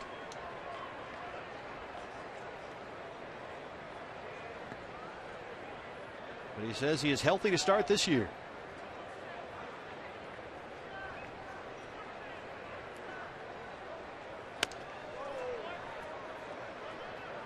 Three and one.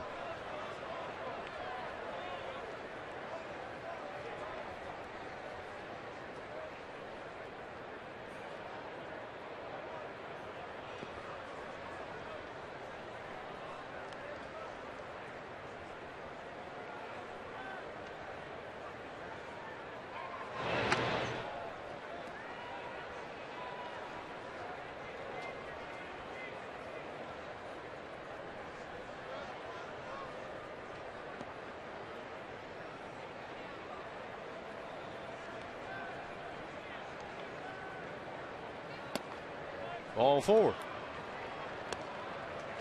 A walk to Gonzalez. Starts the inning for Perez. 2 on, 1 out now for McHenry, the catcher. Well, we have a quick moment here. Let's take a look at this day in Major League Baseball history. We'll make it after the pitching change. Oh, we'll do it here. Never mind. April 27th, 2008, Brandon Webb becomes the third pitcher in Major League Baseball history with 6 wins in the month of April, joining Randy Johnson and some guy named Dave Stewart. He was pretty good. He was pretty good. 4 straight 20-win seasons. Perez exits. Delgado enters. Back after this.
Brought to you in part by Goodwill. Find quirky, current, and crazy cool stuff.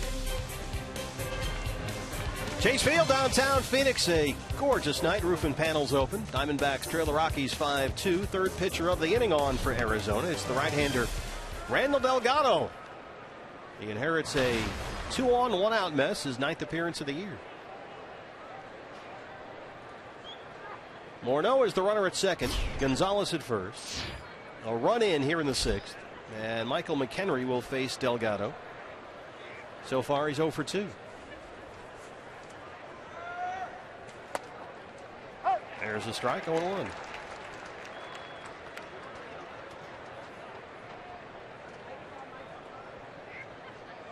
Tell you what's really starting to freak me out, those cup of coffee guys with the signs down there. They're big fans. Well, we've had all these pitching changes in the inning, so between every break, they kind of parade around. I mean, I gave him a few bucks, but you have to pay your stalkers? I'm a little worried that I might owe them money after tonight.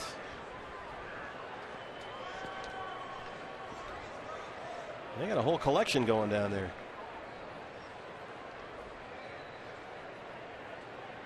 One for every subject.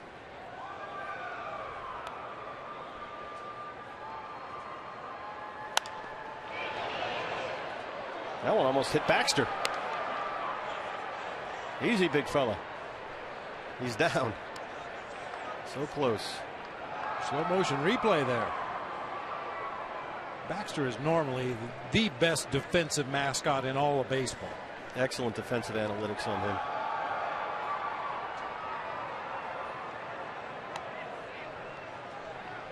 Oh, 2.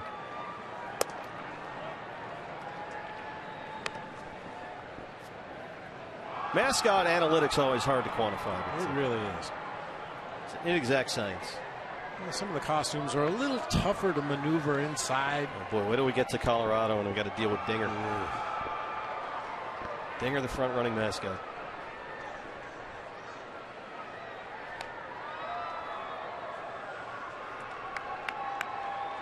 Crazy Crab. Did that guy move around all right? San Francisco? He had to. They were throwing stuff at him. He had to dodge the rosin bag, and stuff coming out of the stands. Players were throwing things at him. Not a popular mascot. Skies it to shallow right center. And AJ's underneath. That's the second error. You know, for a big guy, the Philly Fanatic moves around pretty well. Second baseman, DJ LeMahieu. Some aerodynamic issues, though, with that body. Very bottom heavy. Bluto. Bluto. Yeah, Philly Fanatics just had a birthday over the weekend. Up in the Sandlot. Here at Chase Field. PCH Sandlot. Diamondbacks Baseball Academy. Up here one more time. And now this one you're going to run, okay? Go ahead. Go ahead, run. Fundamentals. There's DJ LeMahieu, the major's leading hitter. Delgado trying to keep it a 3-run lead. LeMahieu has singled and hit into a double play, 1 for 2.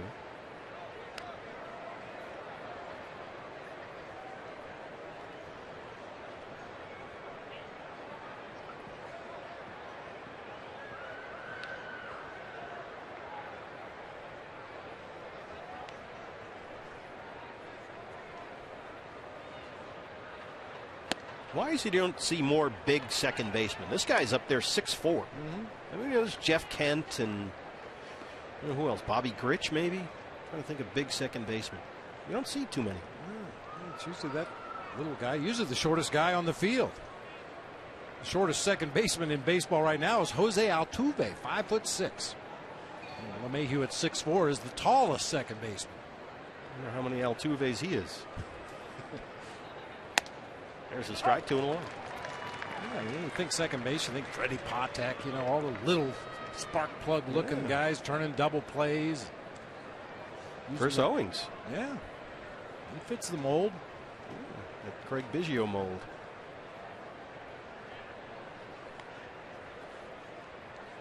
Joe Morgan, another big guy, stocky, but he was a little guy. He wasn't very tall. 3-1. One of your former teammates.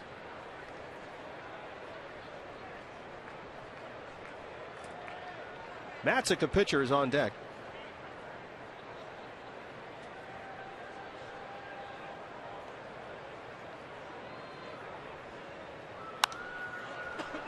It's full 3-2.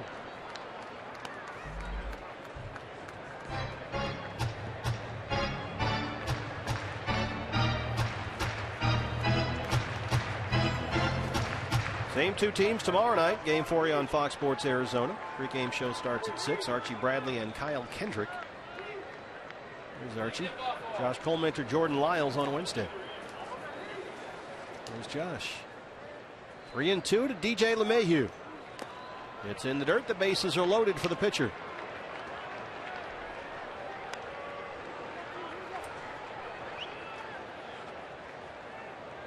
Matzik was scuffling in the 5th. They had action in the bullpen. And now we'll see. They're going to let him hit here in the top of the 6th with the bases full and 2 outs.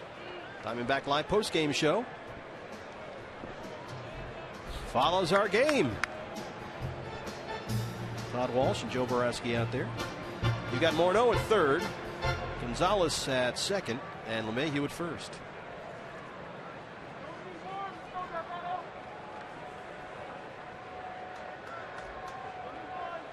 Matzik hit the ball hard his first time up, singled and scored a run.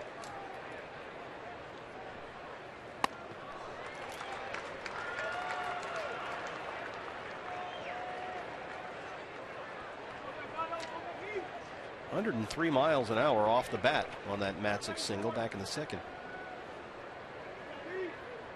See if he can run into one here.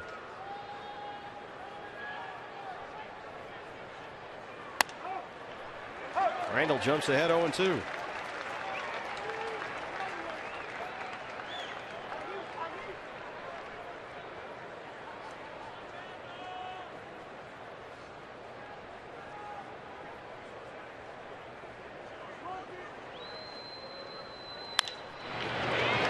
the hole at second, CO spins and throws from the outfield grass. Some COD. And the them loaded, but they get a run. We go to the home half of the sixth. It's 5-2 Colorado. Chris Owings. He's a good second baseman at any size.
Chase has struggled for the better part of this game against the Rockies. I'll break down his outing and show you how the Rockies were able to get to him. All right, we'll do that. Steve Bob will send it back to you. We are awaiting the conclusion, as we always do, for Diamondbacks Live.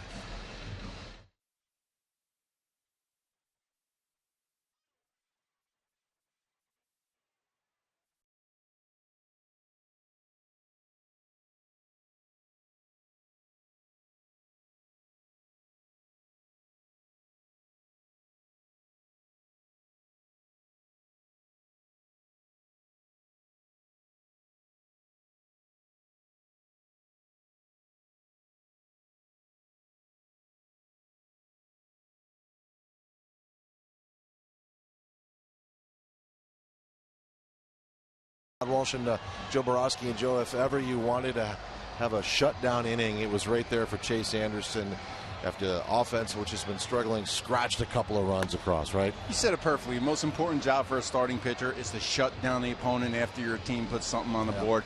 But let's face it, Chase has struggled for the better part of this game against the Rockies. I'll break down his outing and show you how the Rockies were able to get to him. All right, we'll do that. Steve Bob will send it back to you. We are awaiting the conclusion, as we always do, for Diamondbacks Live. Thank you, guys. Here in the bottom of the sixth, Diamondbacks trail at 5-2. Yasmani Tomas will lead it off for Arizona against left-hander Tyler Matzik, who's back out there. D-backs have been out hit 8-5. They trail at 5-2. Tomas 0 for 2. And he has barreled up the ball, Bob, twice hard tonight. Once to left center and one a shot right to Arenado at third. A really tough 0 for 2. We've talked throughout spring training in the early part of the season how Tomas seems to hit a lot of balls to the right side. Now Matzik looks like they're calling for the trainer to come out to the mound. Yeah, Michael McHenry saw something he didn't like.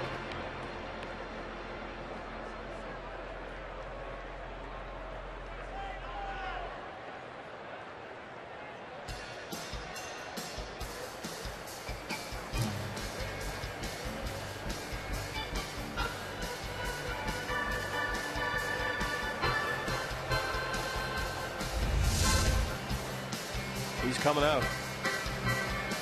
That's going to be it for Matzik. Missed way wide with that changeup.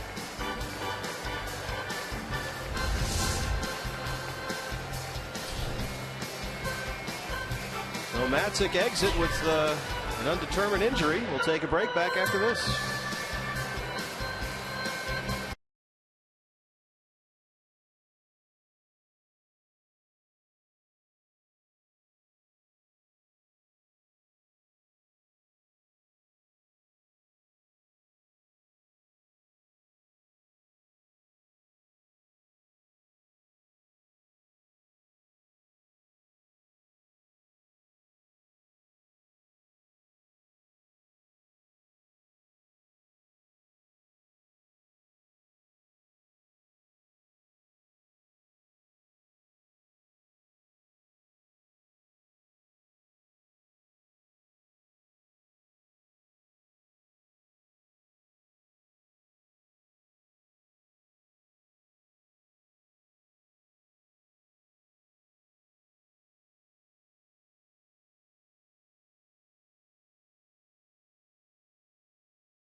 been scored upon 3 times in his last 5 outings. It's been a bit of a bumpy road lately.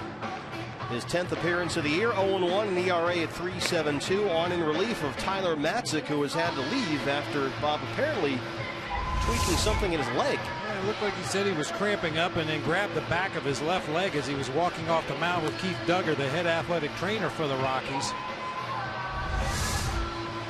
And of course, with that, Brown will get as many warm-up pitches as he feels necessary. Brown on their opening day roster for the first time. And Yasmani Tomas was at the plate when Matzik had to leave with his injury, so he'll still be up there when Brown is done with his warm-up tosses, and the Diamondbacks will try and get something going with the middle of the order here. Tomas, Owings, and Gozawish 5, 6, and 7 in the Arizona 6th. Ariel Prieto, the interpreter for Turner Ward and Yasmani Tomas. Sometimes it pays to have a middleman. Ariel Prieto goes everywhere here with Yasmani. I'll tell you, over the recent last 8 games, rather, for the Colorado Rockies, this is a big break getting Matzik out of the ballgame, because that Rockies bullpen has been giving it up lately. As I mentioned, last 8 games, ERA over 5.5. The opponent's batting average of .331. I hate to see anybody get hurt and have to leave the ball game, but for the Diamondbacks offense, this could be a big break.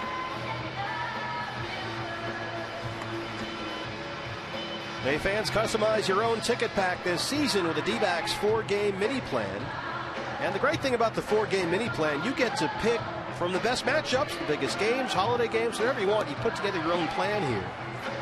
Pick a holiday game, a holiday package, for instance. You'll get Mother's Day, Father's Day, 4th of July. You can pick big giveaway games like different bobblehead days or different event days here at Chase Field. Choose any 4 games you want online at dbacks.com and customize your own ticket pack with the D-backs 4-game mini plan.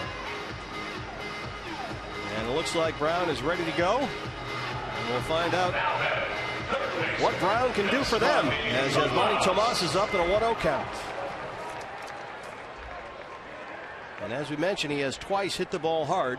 Nothing to show for it, but 2 rockets off the bat of Yasmani Tomas so far here tonight.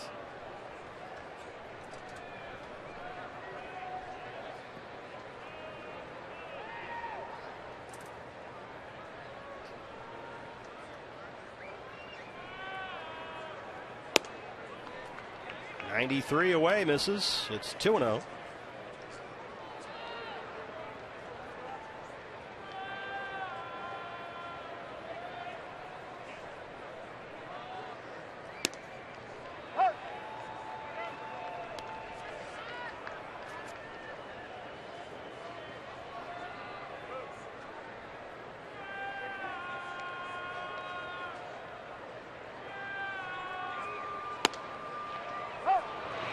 Two and two. Before Matzik had to come out of the game with the injury, I started to talk about Yasmani Tomas and what a good sign it is tonight. Even though he's 0 for 2, he has hit 2 balls on the button to the left field side of the field.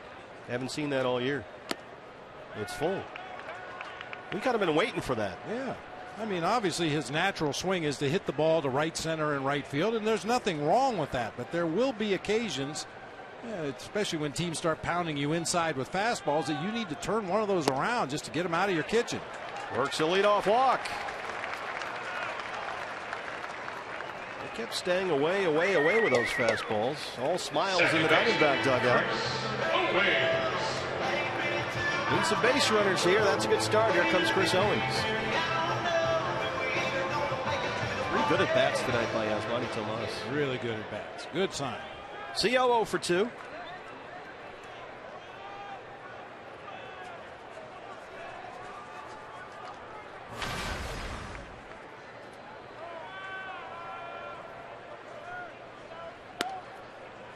Looks at strike 1. As Bob mentioned earlier, Owings has really come around lately at the plate. Started off 2 for 23 to begin the year. But over his last 9 games is hitting nearly .310.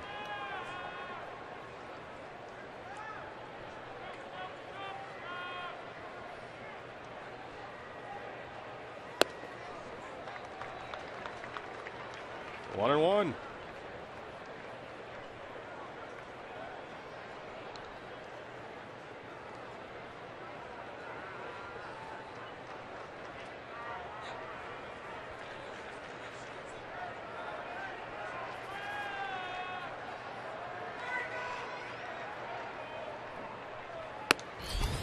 in there for a strike at 95.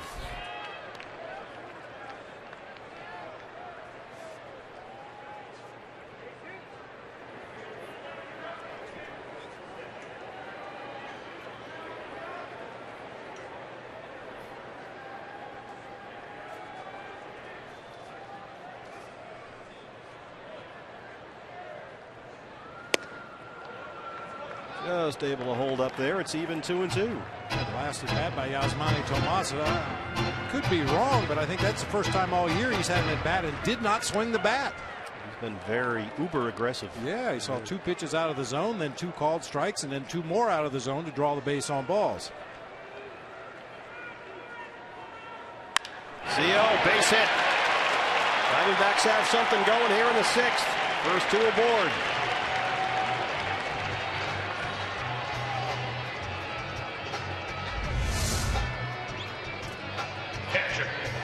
Middle of the plate fastball, barrels it up through that left side of the infield. You think about Brooks Brown coming in from the bullpen, an injury replacement for Tyler Matzik. I mentioned he gets as many warm-up pitches as he feels he needs, but when you're standing out there in front of everybody warming up, you have a tendency to maybe say, okay, I'm ready to go. Everybody's waiting on me. It's like Ted Knight in Caddyshack. We're waiting. Tuffy Gozowicz walked and scored his last time up 0-1. Right about now, he's wishing he'd have thrown a few more warm-ups. Bounces that when it gets behind McHenry, and the runners will move up. Well, Bob, you said it. A big break for the Diamondbacks to get Matzik out of there, and so far, so good. There's this one way over there off the outside corner, hit up in front of home plate. Is the side of Mike McHenry's body. Both runners will advance. Pick them up.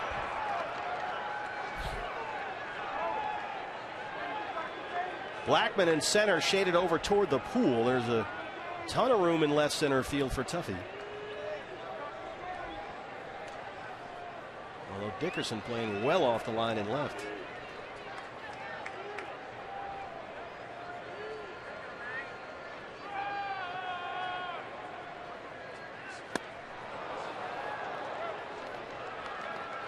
One and one.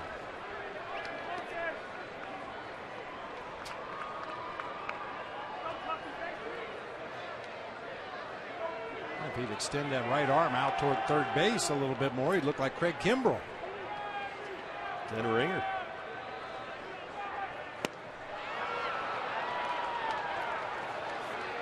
Two off-speed pitches in there in a row, and Tuffy took big hacks at both of them.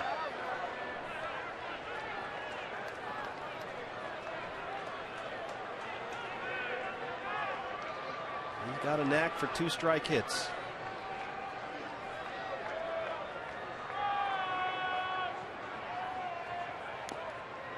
Bounces another one. 2-2.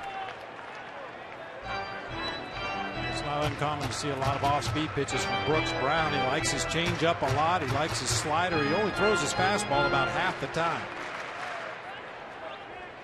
Gets it up there too. 93, 95.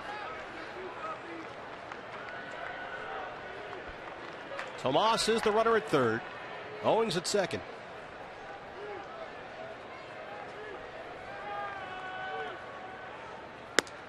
Plays off that, and it's full 3-2. Nick Ahmed is on deck. Pitcher spot behind him. First two have reached here in the 6th.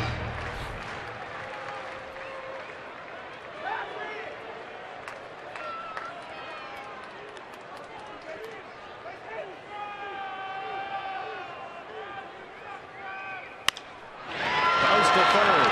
Arenado. Tomas is going to come home. And he's in there.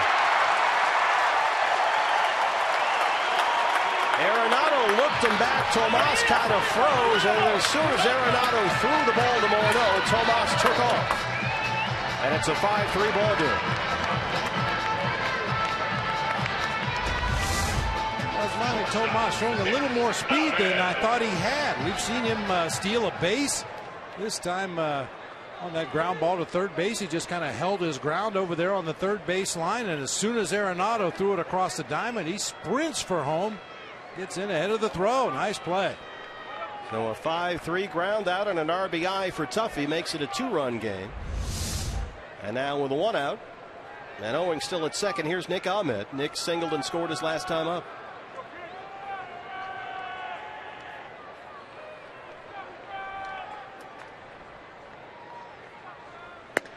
Now Osmani had a little giddy up in his giddy up on that one.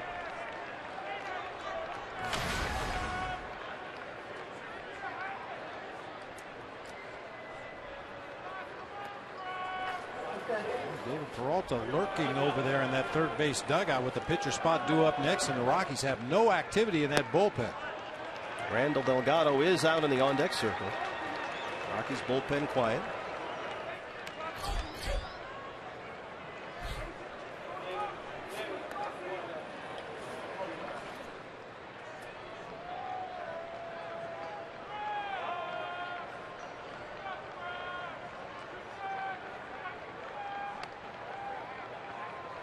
Look, Owings back to the bag. Delgado goes back in the dugout now, and here comes David Peralta as Evan Marshall starts throwing in the Sanderson Ford bullpen.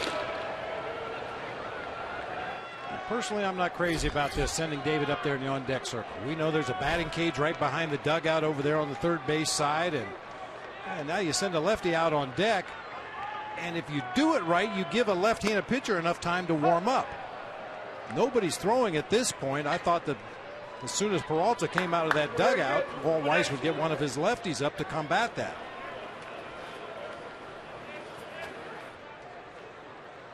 They seem unmoved. Yes. 2-1.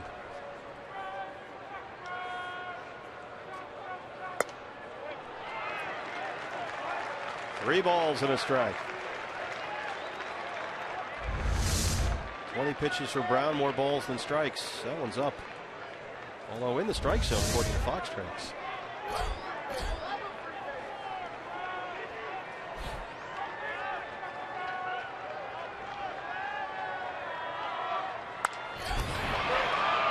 Shallow right field. LeMahieu calling for it. That's the second out, and now we'll see Peralta. We're told it's a left hamstring cramp for Tyler Matzek, the Rocky starting pitcher who had to leave in this inning with an injury. And so now with 2 outs in the inning, David Peralta will hit for Delgado. He's the time run at the plate. David had 211 on the year, 2 homers, 7 RBIs in 15 games.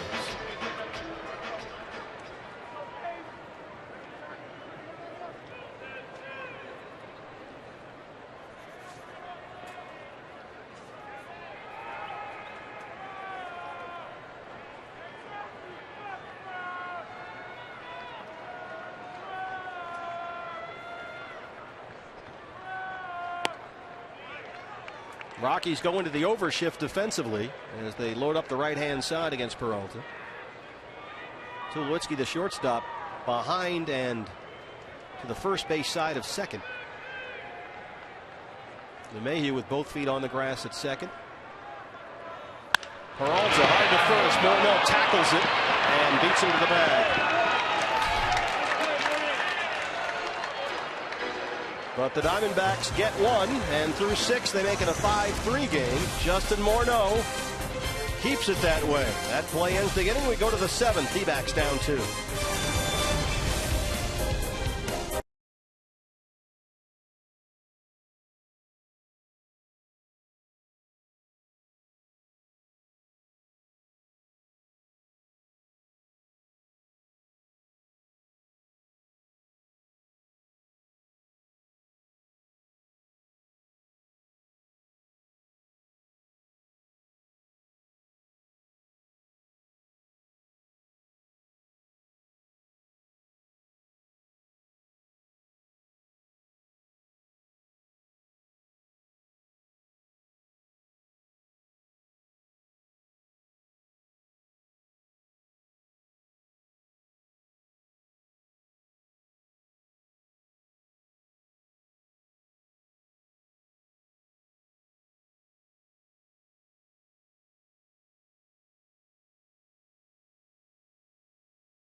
Bradley takes the mound. He's 2-0 on the season with a 1.45 ERA. And Josh Colmenter will follow on Wednesday against Jordan Lyles to round out this series against the Rockies. Josh was unhappy with his start last time out, but Archie Bradley, he had a rough first inning against the Rangers. 3 walks, hit batsman, but settled down to get the job done and stay in the game, keep the team, give them a chance to win it, and that they did 8-5 over the Rangers. And guys, he's looking forward to getting back out there on the mound the other day. Now, there was the shoe issue. First inning, he's wearing the red and black shoes, which were not properly broken in, according to Archie. Just didn't feel right. And, of course, that first inning, not a good one, but went out there, changed the shoes to the ones with the white trim. And those are the ones he tells me he'll be out there in tomorrow. And he felt much more comfortable, guys. Yeah, I say forget about breaking those other ones in. Just burn them. 37 pitch first. It was a borderline miracle he went 6 innings in that game. It really was. But a tremendous job by Archie. I guess there's a positive to that, Bob, and that you can watch him battle through that stuff, be on the precipice there, survive it, and then advance. Charlie Blackmon leads off the Rockies 7th with a base hit to right. Blackmon 2 for 4.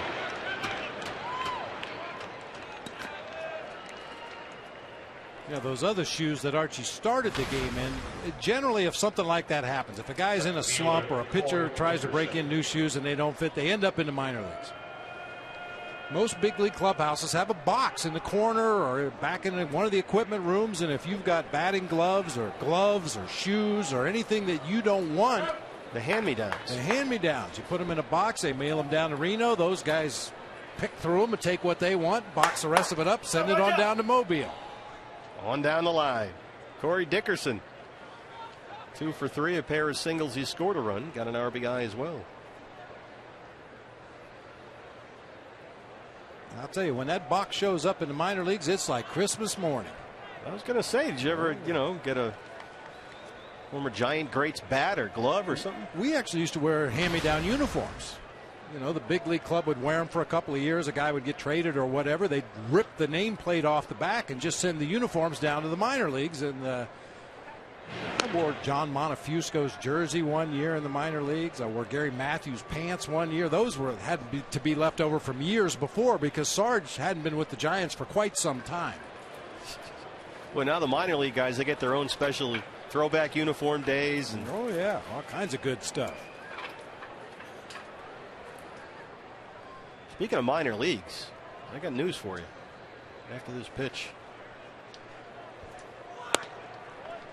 Peter O'Brien, who was just tearing up the Coast League for the Reno Aces, hit another home run tonight in Fresno. We watched Peter all spring training with the Diamondbacks in big league camp. That's his 7th home run already.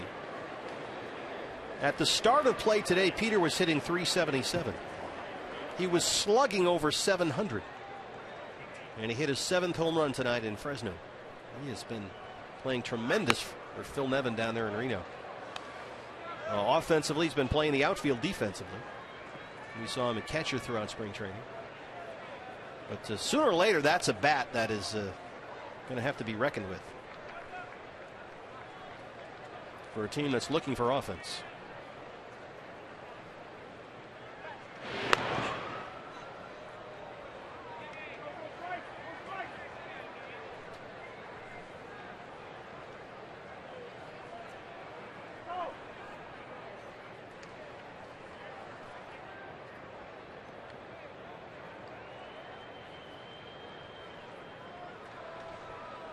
Two 2-0 to Corey Dickerson. Blackmon at first. Slaps it the other way. Dickerson's a funny equipment guy at the plate here. He's kind of an equipment geek. And he says he'll get a thing of gloves, batting gloves. They come like in a dozen. And he says of a dozen gloves that he gets, there's only 3 or 4 they can actually use. The rest he sends on down, as you said. Because they're too thick, he can't quite feel the bat right, didn't have the right feel for things, so he'll go through each pair, put them on, and out of 12, he'll keep maybe 3 or 4. Now that's a little nuts. Well, guys are very particular, especially with anything to do with hitting. The batting gloves, the bats themselves. We've had shots in the past of players sitting on the bench, kind of sanding the handle of their bat, taking just a little bit of thickness off the handle, or trying to file down the knob of the bat just a little bit to get a little different feel. He's got a little OCD thing going up there at the plate, too. Corey Dickerson, it's not just the gloves. He will every day, rub all his bats with alcohol and then retape all the bats every day. He takes all the bats, wipes them with alcohol just to get the scuffs off, and then retapes them because he says he wants them to be perfect. You know, Pete Rose used to do that too. After every game, he would clean the barrel of his bat so that he could see where he was making contact. And he just keeps making contact. Corey Dickerson belts it into center. And a pair of singles by the Rockies to greet Evan Marshall in the 7th. The evolution of the bats. Here comes Mike Harkey. Evan Marshall has struggled this year. I think it's fair. They haven't quite seen the guy that they saw throughout most of the year last year. And he kind of said the other day, like, look, last year I was in the minor leagues in April. So I came up early May in Milwaukee and had a great day where he got the win in his major league debut. So people didn't see him kind of struggle to find his footing in April. But now they're seeing it here this year. But he kind of brushed it off the other day and said, this is sort of the way I go. I just have trouble getting started. And this last year, nobody noticed. But he's not quite found his effectiveness yet this season. He just seems to be making a lot of mistakes up in the zone, not really finishing his delivery and driving that ball down to the knees like he did last year.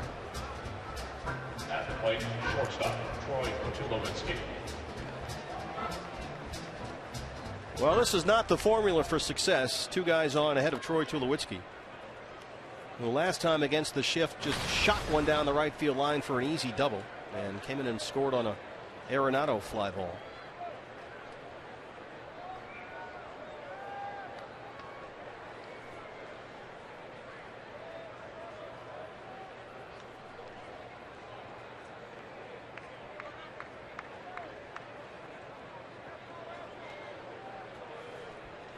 Blackman at second, Dickerson at first.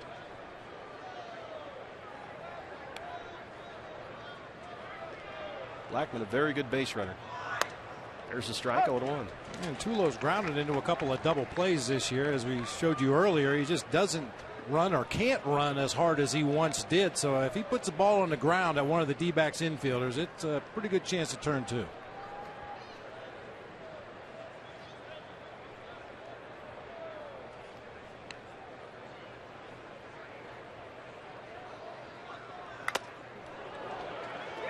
Been a rough night for Mike Winters back there.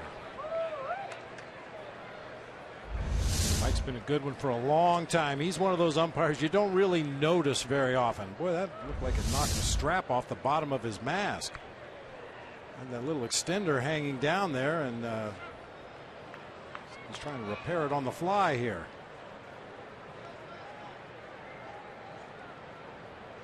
Yeah, that's the Steve Yeager thing is dangling there.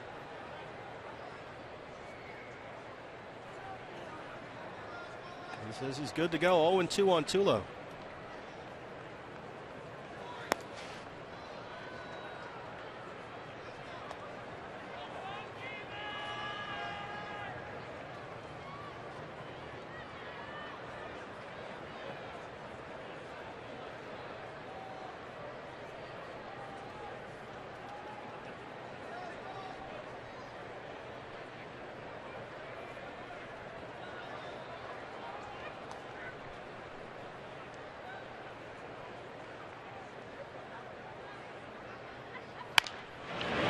To third, Tomas steps on the bag and throws him out. Goldie able to keep a foot on there.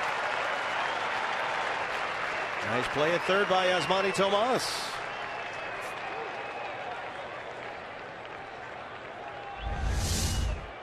He's had himself a nice ball game tonight. Nice play right here. Times it so he's throwing as he's stepping on the bag, and you can see Goldie clearly kept his foot on the bag before sliding off over there, and Evan Marshall appreciates that kind of defense. A double play ball behind him as Dickerson moves up to second now with 2 outs for Morneau. They're going to walk him. First base open. He's 2 for 3, including a 3-run homer, and they'll work to Arenado. Well, this truly is a pick your poison situation.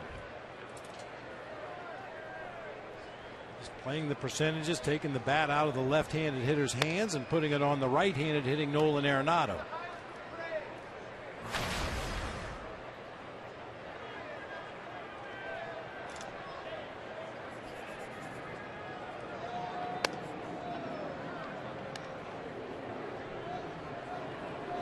D-backs bullpen is quiet. So is Colorado's for that matter. And so the intentional pass to Morneau, and it's Arenado with 2 on and 2 out in the 7th.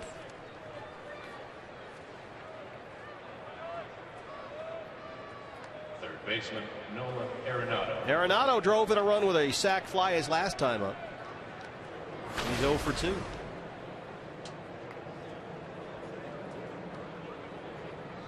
Already with 11 extra base hits, 4th most of the major leagues.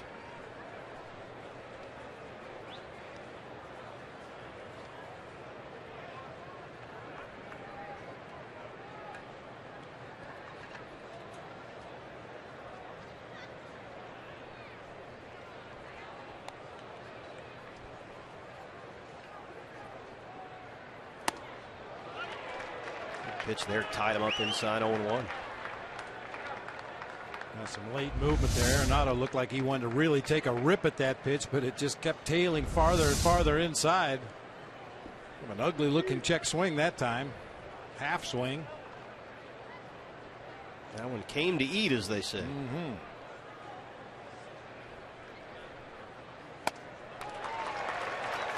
He's toying with him now, 0-2. Marshall not messing around here.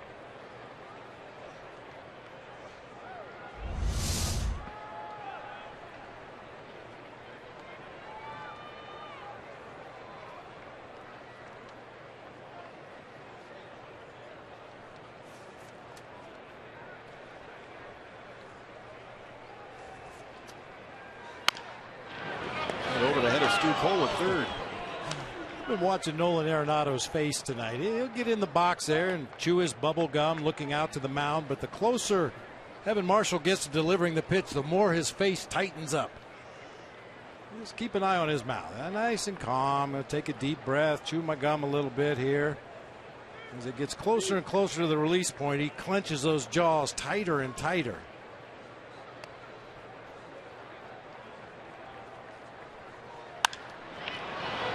Shoots it the other way down the right field line. A foul.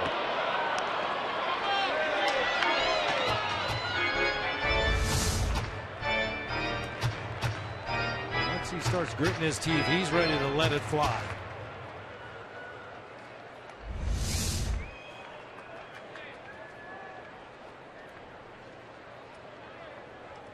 He's going to go through some double bubble over the course of a season. Maybe a few visits to the team dentist. What do you mean you got another cracked villain?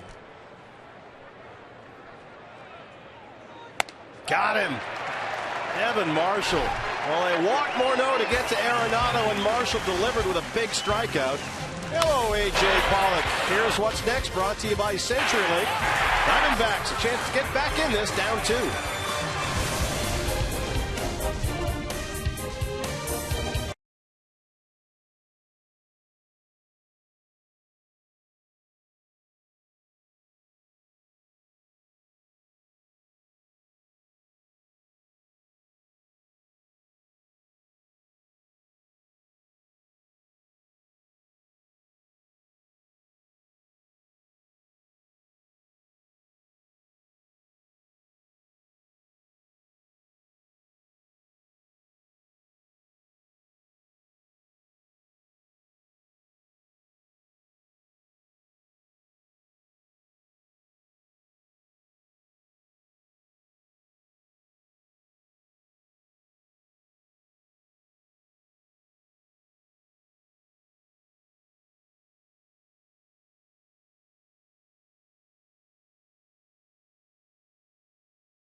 One continues with another doubleheader, starting with a West Coast Interleague showdown. It's the Angels and the Giants, followed by the Reds and the Braves. Coverage begins at 12:30 on Fox Sports 1 and streams live on Fox Sports Go. We go to the home half of the 7th, stretch time here at Chase Field.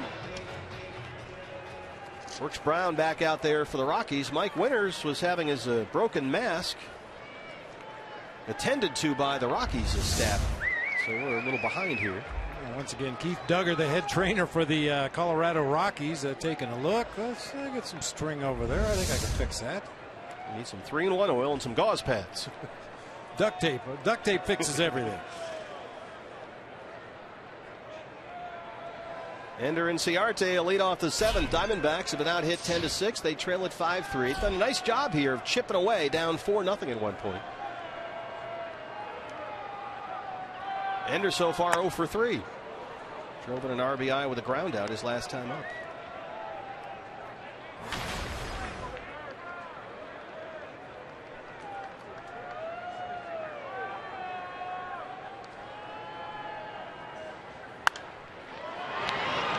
Pops it up.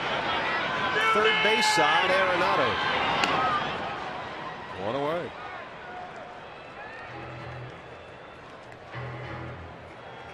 Brings up A.J. Pollock. A.J. had an RBI single his last time up. So he's now hitting 7 straight in 10 of his last 11 games at .338 on the year.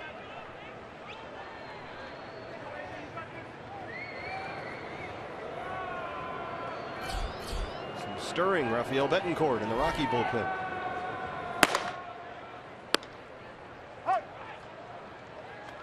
There with bullpen coach Darren Holmes. 0-1 to A.J., 1 for 3.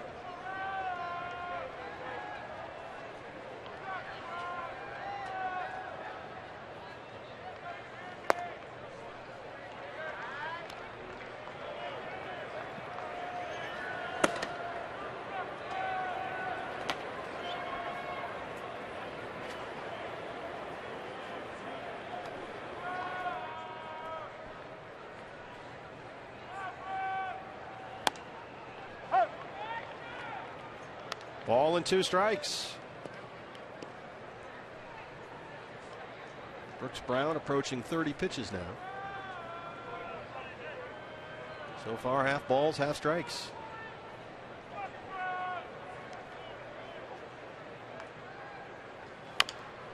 Reaches down and pokes it foul right to Andy Green at third.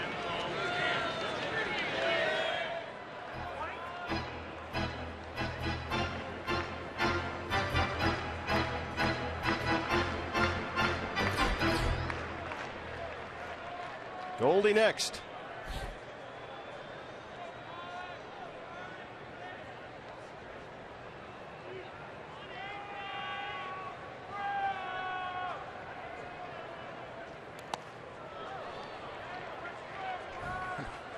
Usually when a pitcher throws one like that, somebody from the other dugout will yell, "How'd you hold that one?" With one finger. Oh man, that's not even close. 5 or 6 feet out in front of home plate. How'd you hold that one? It's like cricket.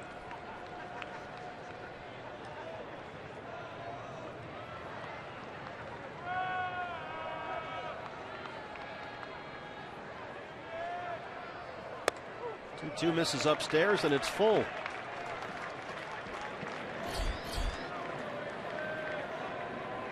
Nice to get a base runner on here with 1 out ahead of Goldie.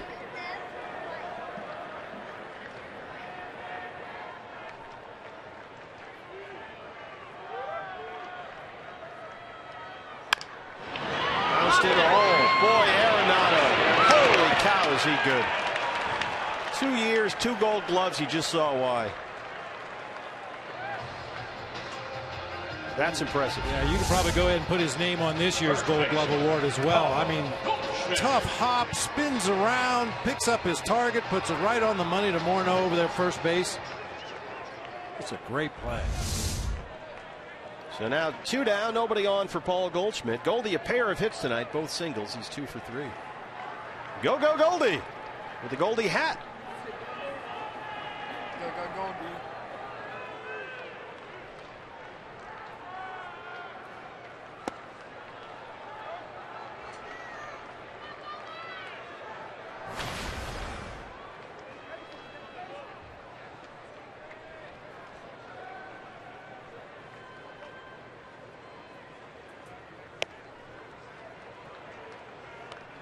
Now here's a question. You got Trumbo behind him. 2 outs, nobody on. You don't want to give him anything to hit. There's no reason to here. But at the same time, if you walk him, you do bring the tying run to the plate.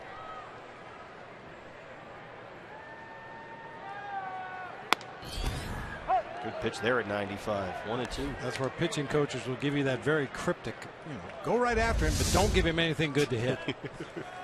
Go right after him, just not too much. That's what Brown does with that last pitch, right on the outside corner. Going out there again. And he gets the strike call for Mike Winters.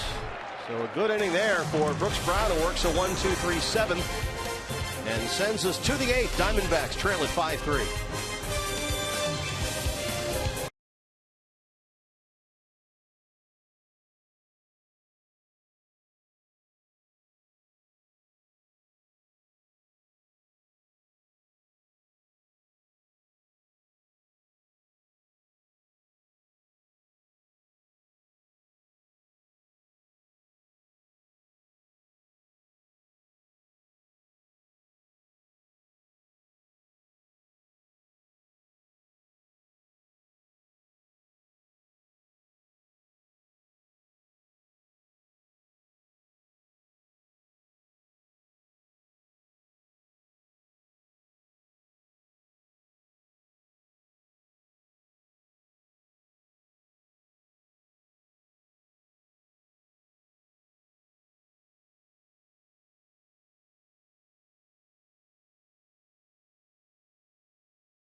That was Arizona Cardinals great Adrian Wilson starting off our look at our Cox Gigalife high-speed highlights.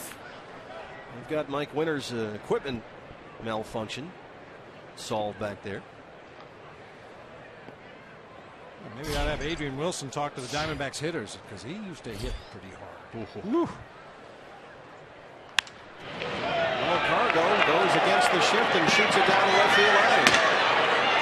And Gonzalez will settle for a single. He's been on base 3 times tonight. Single and a pair of walks. The second time we've seen either first Tulo, now Cargo. Very content, Bob, to just knock one down the other line away from the shift. Shoot it to the opposite field. Boy, Ender Inciarte had to really hustle over there toward that foul line in the left field corner and get the ball back in quickly to hold Cargo to a single. Brad Ziegler will start throwing in the Diamondback bullpen. Evan Marshall out there for his second inning of work. There it is, a shot inside the Sanderson Ford bullpen. Brad Ziegler. Now the Diamondbacks all-time appearance leader, Michael McHenry, 0 for 3.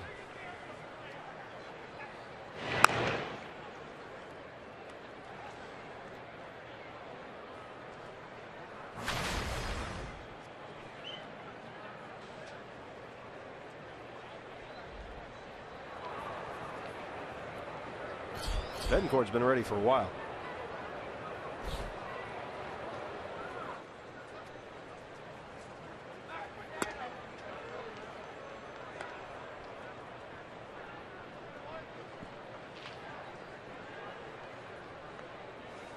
We are not strictly enforcing, nor are the umpires supposed to. In fairness, there's a look at Jake Lamb's foot and the boot on the foot. Not strictly enforcing the pace of game initiative here tonight. We've seen a lot of guys step out of the box after just looking at a pitch. And of course, baseball polices that new policy with letters, warning letters, and then starting next month, fines. And you can step out after certain exceptions, and we've been over those. But for the most part, tonight, it's been pretty loose back there with Mike Winters.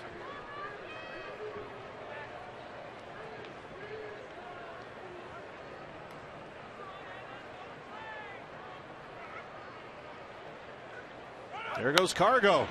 Foul back here.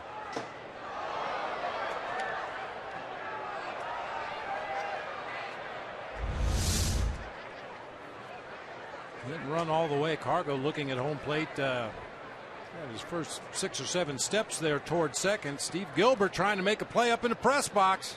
How many fantasy camps do you need to go to before he can make a play?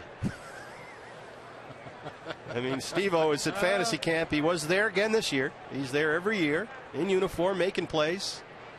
But when it comes to the big moment, where is he? And he knows he's getting killed right now. He knows it. He does. Dude, sometimes you just got to wear it. Tomas at third. Owens. They roll it. Another double play by the Diamondback infield.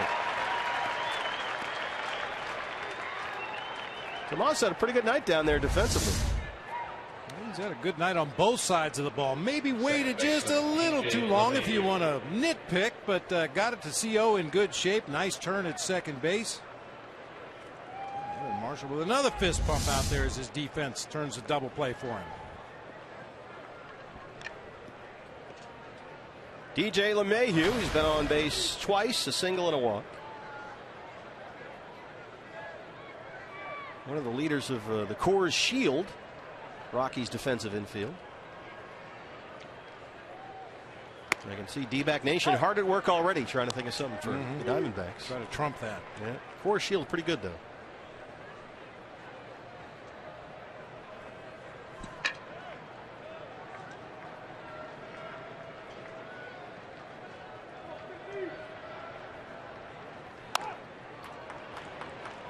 Accidental check swing, foul, and it's 0-2.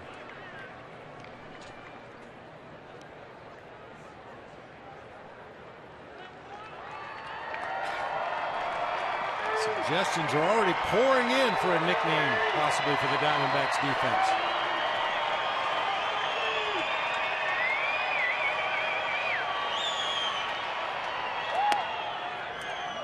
It is there. It's a ball and 2 strikes.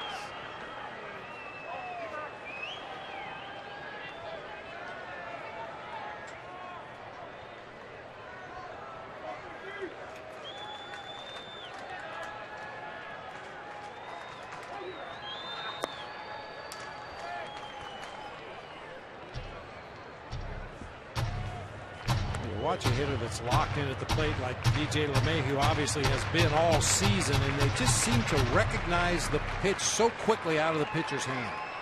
That time it was a breaking ball down low out of the zone, and he knew it. That ball was probably only 5 feet out of Evan Marshall's hand. He already knew it was going to be out of the strike zone. Isn't that what guys say all the time? I'm seeing the ball real good right now. Seeing it real good. Spits on that one. It's full 3-2. I mean, to the point where when guys are really locked in, they'll take a strike if it isn't the strike they're looking for. That's when you're really confident and really feeling it up there. 3 balls, 2 strikes, 2 outs.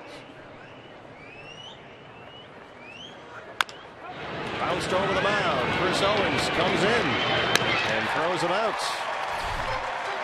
They race the leadoff single with a double play ball. They send it to the bottom of the gate. That's a 2-run game.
And Joe Borowski, I know this, you're still writing in crayon and pencil because we don't know. But here's what I do know.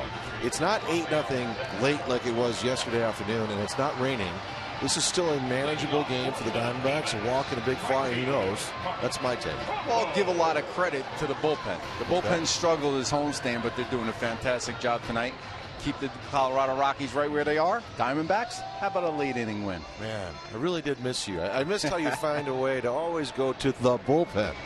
All right, we'll go up to the booth now. Steve and Bob are going to bring this one home, guys. We'll see you after the game. Thanks, guys. Well, you can't blame them, really, Todd. Rockies go to their bullpen. The veteran Rafael Betancourt. So far, 7 of his 9 appearances this year have been scoreless, an outstanding 2.08 ERA. But the Diamondbacks with some big bats up there to open up the 8th. Trumbo, Tomas, and Owings, 4, 5, and 6, down 2.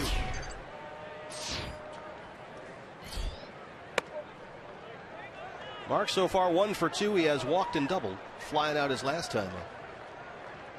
Betancourt made the Rockies opening day roster. He was a non-roster invitee in camp, and boy, he's had a great start to the year. He has faced 31 batters. He's got 10 strikeouts. Has not given up a hit in his last 5 games. Trumbo belts it to center. Backs up Blackman, and he plays it off the wall. And Trumbo slides in a second with a leadoff double. His second double tonight, his 4th of the year.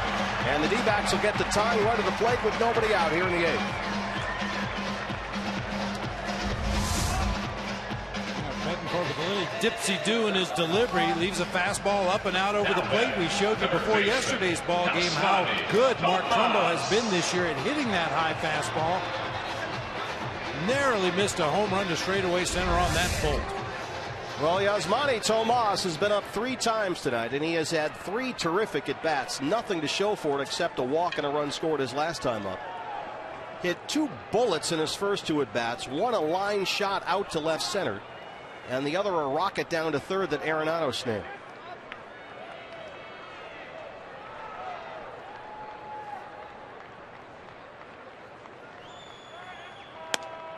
There's a strike, 0-1.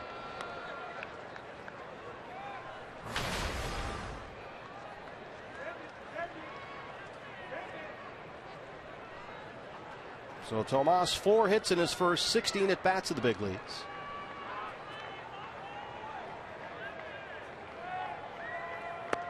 D-backs have been chipping away all night long. They trailed it 4-0 after 2. And they brought the tying run to the plate in the 8th.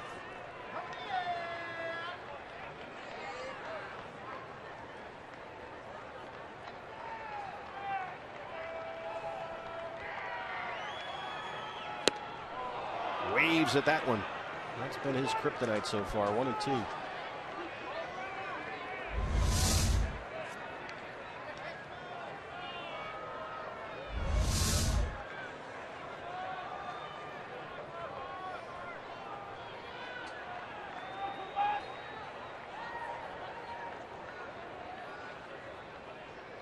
I wouldn't imagine he's going to see a fastball here for a while, right? Well, you wouldn't think so. Not the way he's been chasing those breaking balls and off-speed pitches down. Change up or a curve ball.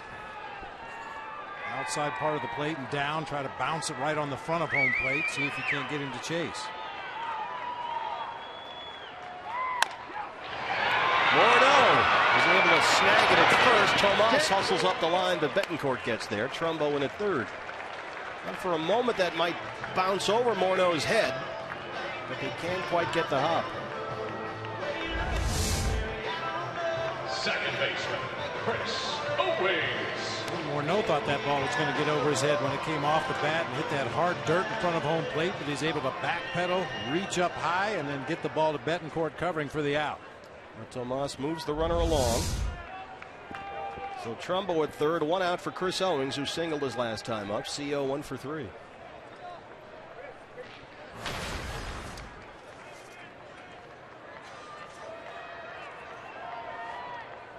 Boone Logan, the left-hander, warming up in the Rocky bullpen.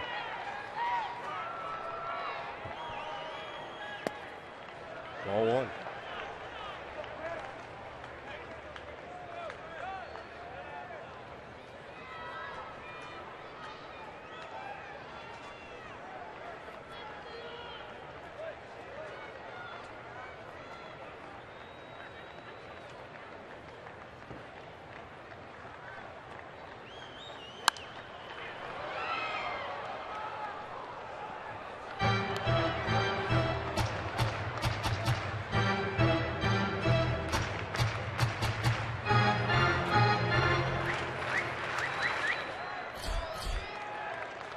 Tuffy on deck, Ahmed in the hole.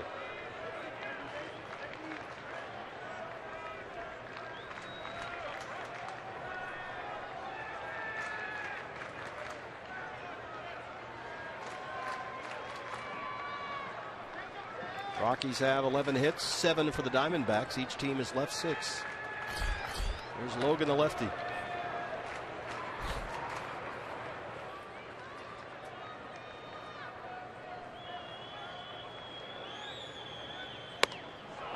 Chases that one way upstairs. It's 1-2. Up the ladder fastball. Don't be surprised to see Betancourt go right back up there with another one. See if he'll chase one even higher. Well, Betancourt kind of has reinvented himself. He's a guy that used to throw about 86% fastballs, had a little more velocity, but now he's just as likely to throw you a changeup or that curveball. Tommy John back in September of 2013. He skies it to right center. I don't know if this is going to be deep enough. Blackman has it. Trumbo will bluff and hold. 2 down.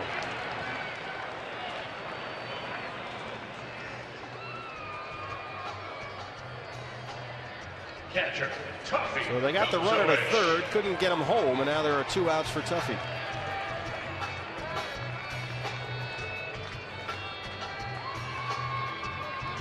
They've got 2/3 of the old saying, get him on, get him over, get him in. Mark Trumbo got on with the leadoff double. Yasmani Tomas advanced him with that ground ball to first base. Now it's going to take a 2-out something from Tuffy Gosewich to get him on the plate. Well, as Chip Hale says, Tuffy has a real uncanny way of getting those hits with 2 strikes and 2 outs. Need one right here.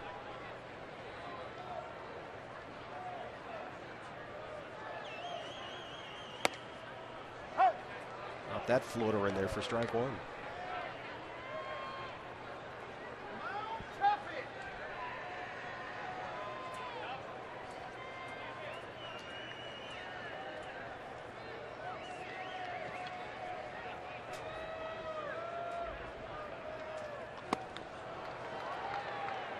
Kept it down, 0-2.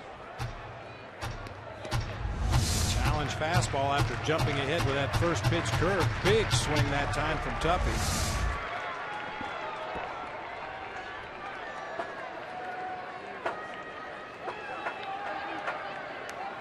Sun Devil fan in the house. Rooting for the former Sun Devil to come up with a big 2-out knock here. Coming at you.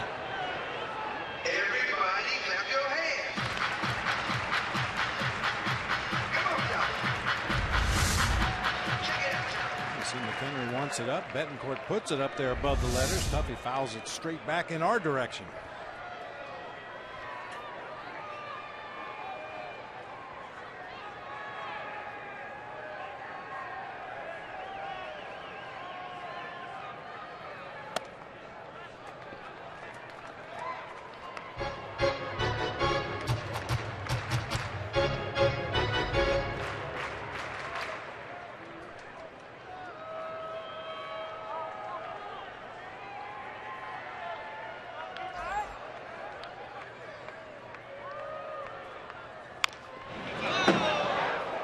Right in the D-back dugout.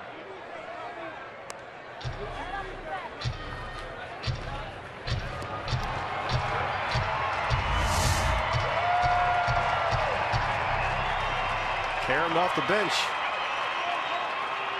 And besides his duties as a translator, Ariel Prieto ought to jump in there and make sure that ball doesn't hit Tomas. Just saying.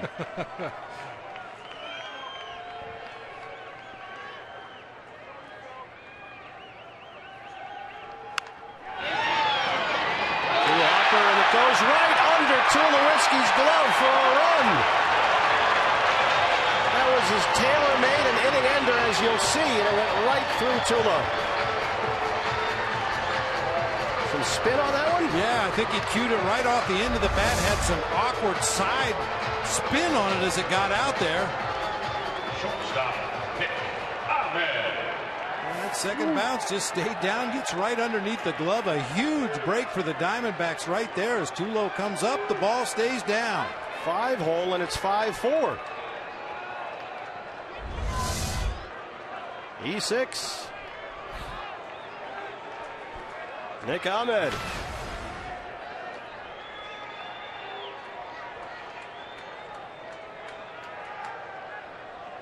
Yeah, what was it? Core Shield? Mm-hmm. Not so much.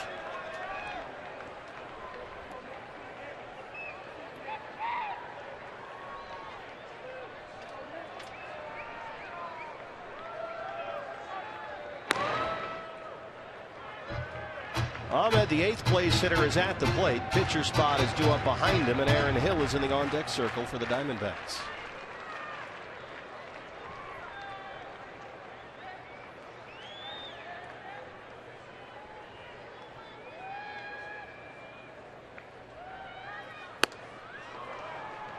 Oh, 2.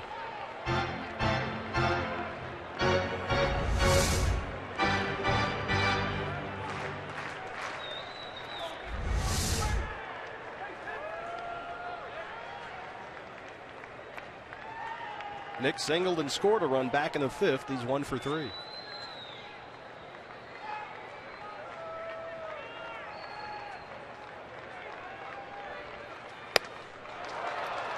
Chases that one and strikes out. But the Diamondbacks keep chipping away. They make it a 1-run ball game as we start the 9th.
Now at shortstop, batting number 4. Our Gila River game summary: Justin Morneau, a 3-run homer off Chase Anderson in the 1st inning.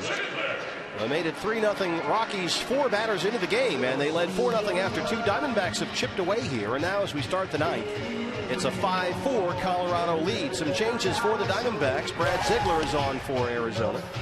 His 9th appearance this year. He has been nothing short of sensational.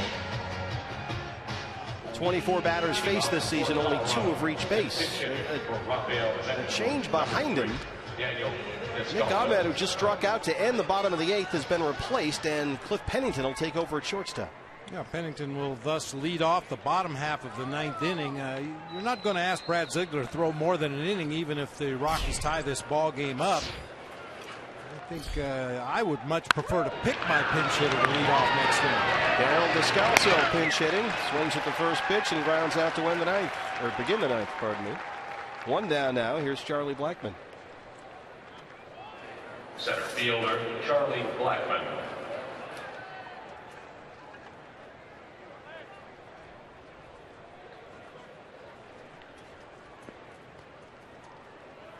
Blackmon 2 for 4, a pair of singles. He has struck out twice.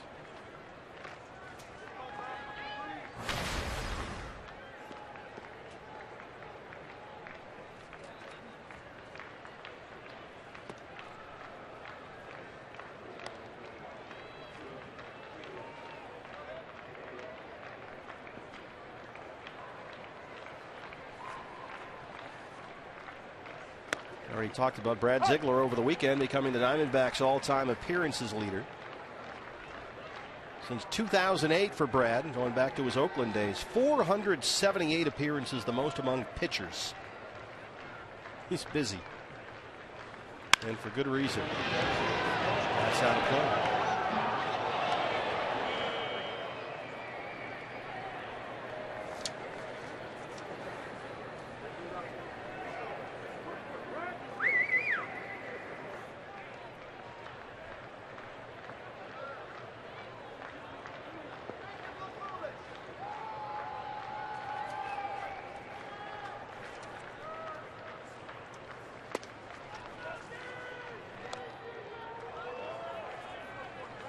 Two balls, two strikes.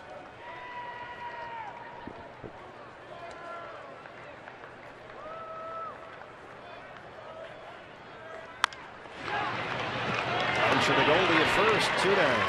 Fans, FoxSportsArizona.com has all your online local sports coverage you won't find anywhere else.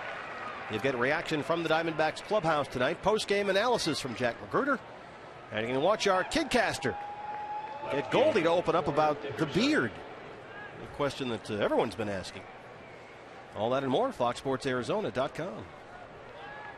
The Wolverine look is no more.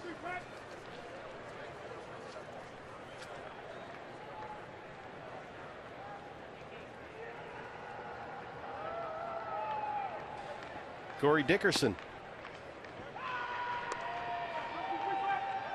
Dickerson 3 hits tonight, all singles. He has scored a run. He's got an RBI. He's up to 343. This is his 9th multi-hit game already this year.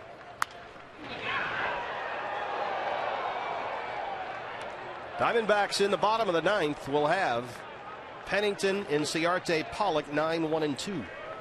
And looking ahead, it will more than likely be against the Rockies closer John Axford, which could possibly explain why Penny's in the game now on part of the double switch. He will lead off the bottom of the 9th, and in one previous at bat, Penny doubled against John Axford. Former Brewers closer. Dribble to second base. Owens is there to clean it up. So we go to the bottom of the 9th. It's a 1-run ball game at Chase.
Diamondbacks trail the Rockies 5-4, and the closer is on for Colorado. It's the veteran right-hander John Axford from big save numbers in Milwaukee, you'll remember. 46 saves back in 2011, 35 the following year.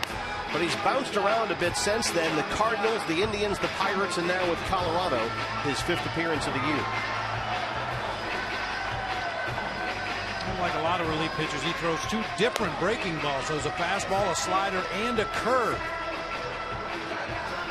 It's been a very trying spring for John Axford. His son was bitten by a rattlesnake in spring training at the rental home here in the Valley, and has really had a rough time bouncing back from that. He told his son still has to go get treatments a couple of times a week. You know, it's just reinstated from the restricted list last week. Defensively behind him, Charlie Blackmon moves from center field over to left, replacing Corey Dickerson, and Drew Stubbs takes over in center. Pennington, Inciarte, Pollock 9-1-2 in the Diamondback ninth against John Exford.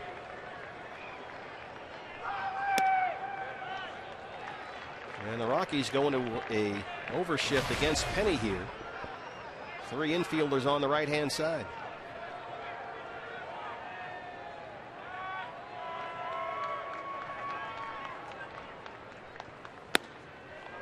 There's a strike, 1-1. Guy still throws hard.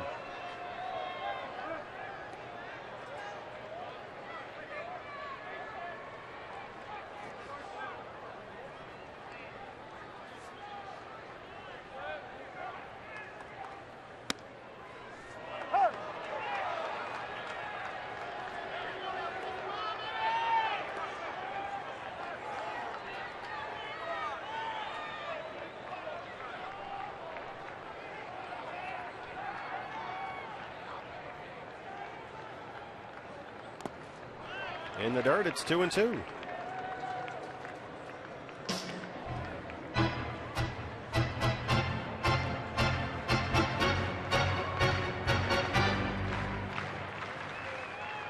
John Exford from Ontario, Canada. Just turned 32 earlier this month. Pitched at Notre Dame for a while.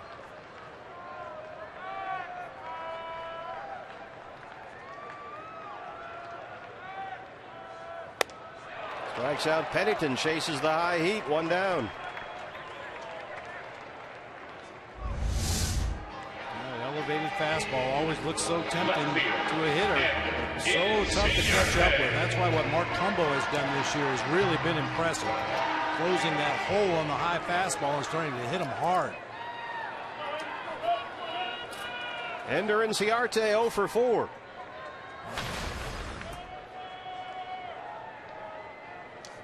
Just over 300 on the year.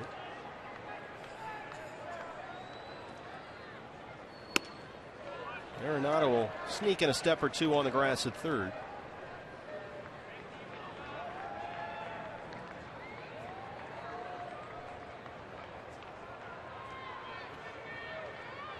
Coming in a bit again now.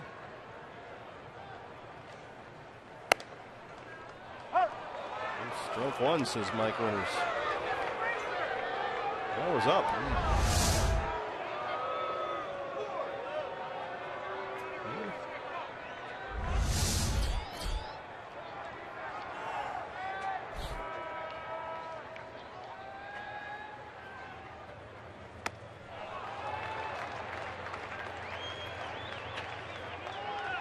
This guy was a good pitcher for a long time. Got good stuff. That fastball still sits in the mid-90s as that nasty curveball that'll drop in there around 77, 78 miles an hour, and a hard slider at 87 miles an hour.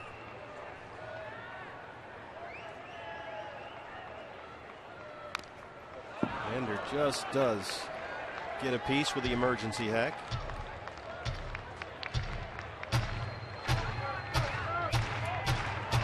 Asking Mike Winters, did I swing at a strike there?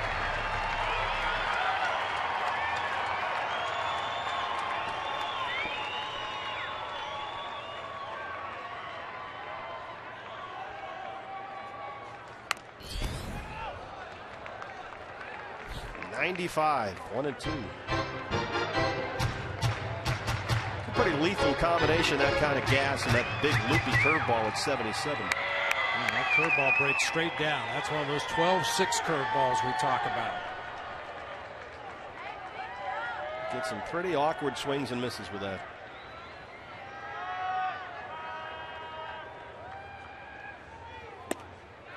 Fastball, but he missed low. It's even 2-2.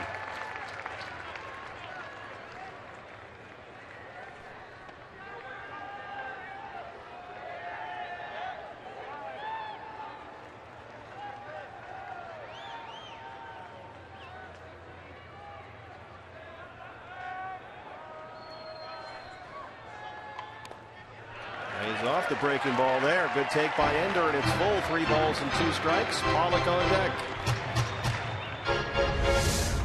Curveball in the dirt, bringing the count to full. Pretty good chance Ender's going to get a fastball right here. You definitely don't want to bring the winning run to the plate.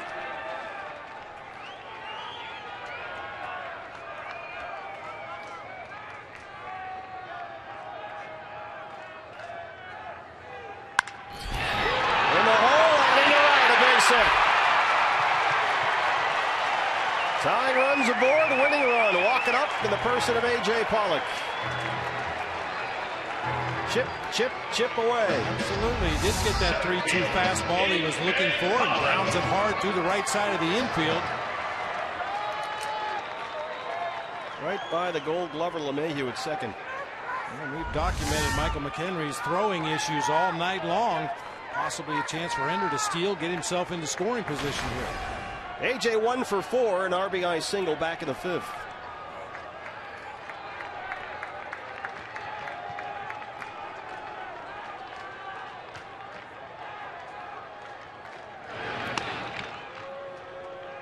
It's time for Diamondback hitter to find a gap here.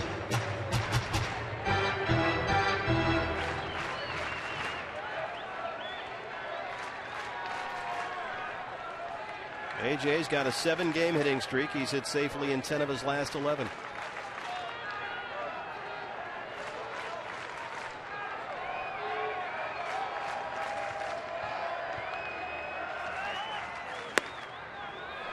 Gets the strike call at 94. That was down and away, it looked like. 0-1. Actually going to that slide step, trying to hold Inciarte close at first. Looked like he missed down low and away with that pitch, but they get the call nonetheless. Wow.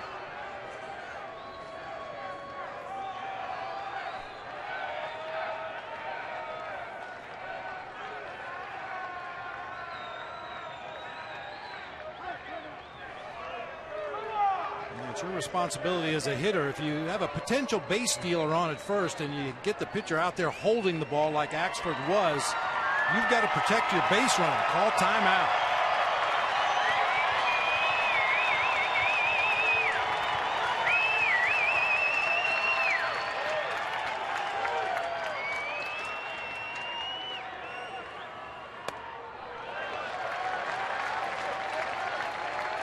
Inciarte is definitely getting some of Axford's attention over there at first base. Left that slider way up above the letters that time. Using that slide step, not nearly as effective as he was without the slide step and the full leg kick. The disruptor.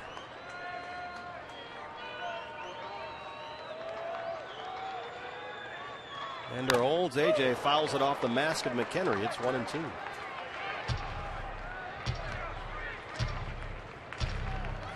Good pitch to him. Good swing by AJ. Just a little bit underneath it.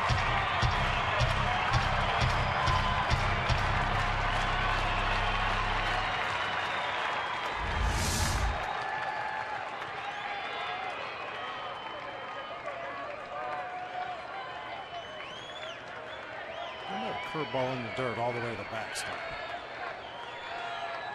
90 feet big right here.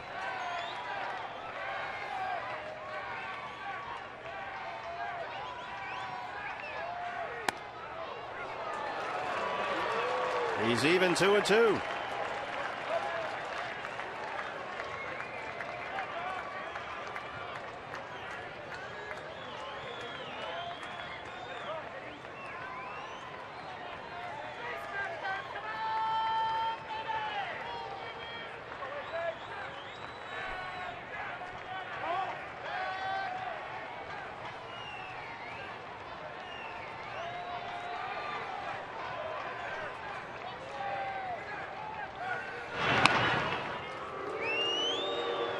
Diamondbacks trailed 4-0 after 2. They got 2 in the 5th, 1 in the 6th, 1 in the 8th.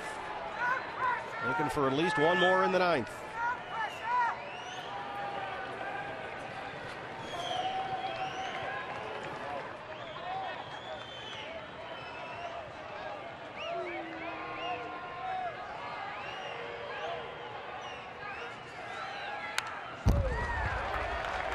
AJ's had a couple of good rips at fastballs here.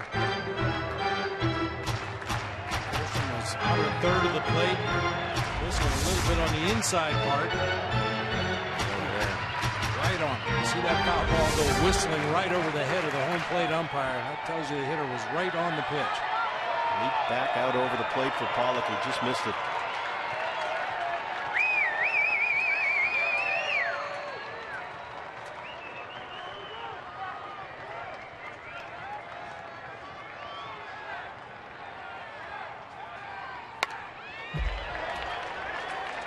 Wasted a good breaking ball there. Hard slider off the outside corner, but too close to take. Jim just flicks the bat out there at the last instant, gets a piece of it.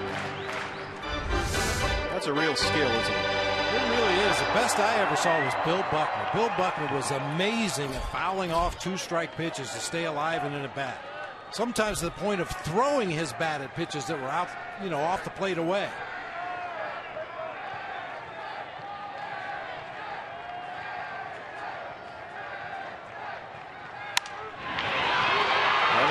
Second, and they'll just get the one. The force on Inciarte, and it'll bring Goldie to the plate with 2 outs.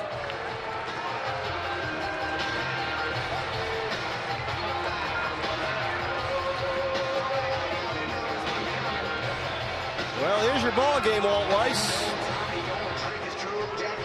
Tying runners at first with 2 outs, winning run at the plate in the person of Paul Goldschmidt. Goldie 2 for 4 tonight, a pair of singles. He struck out his last time up.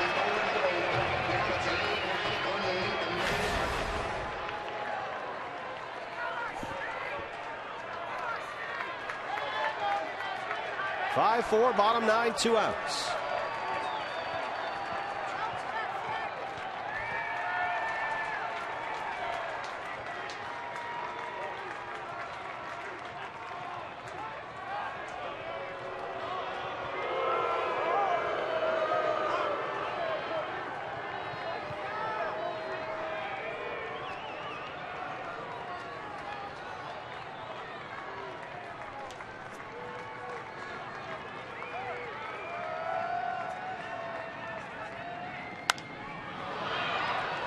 Not a play.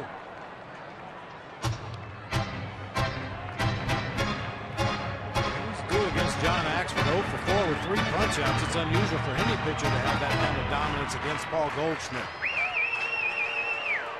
Those numbers alone reason to go out and get John Axford if you're in the NL West.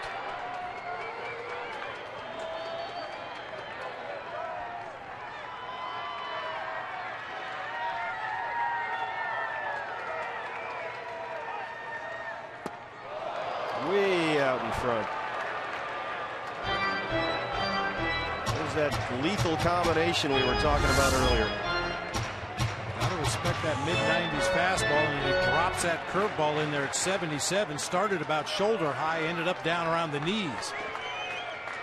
0-2.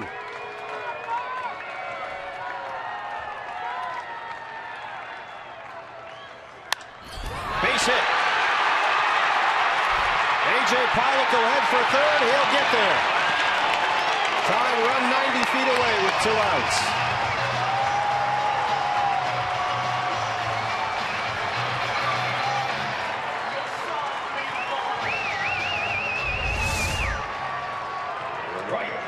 The challenge with a fastball. McHenry wanted it off the plate away. He caught too much of the plate, and Goldie put a nice, quick, protective swing on that ball, lined it into right field. Yeah, I love it. Mark Trumbo now. A.J. Pollock, the tying run at third. Paul Goldschmidt, the winning run at first. Trumbo's had a good night, a walk and a pair of doubles. He scored a run.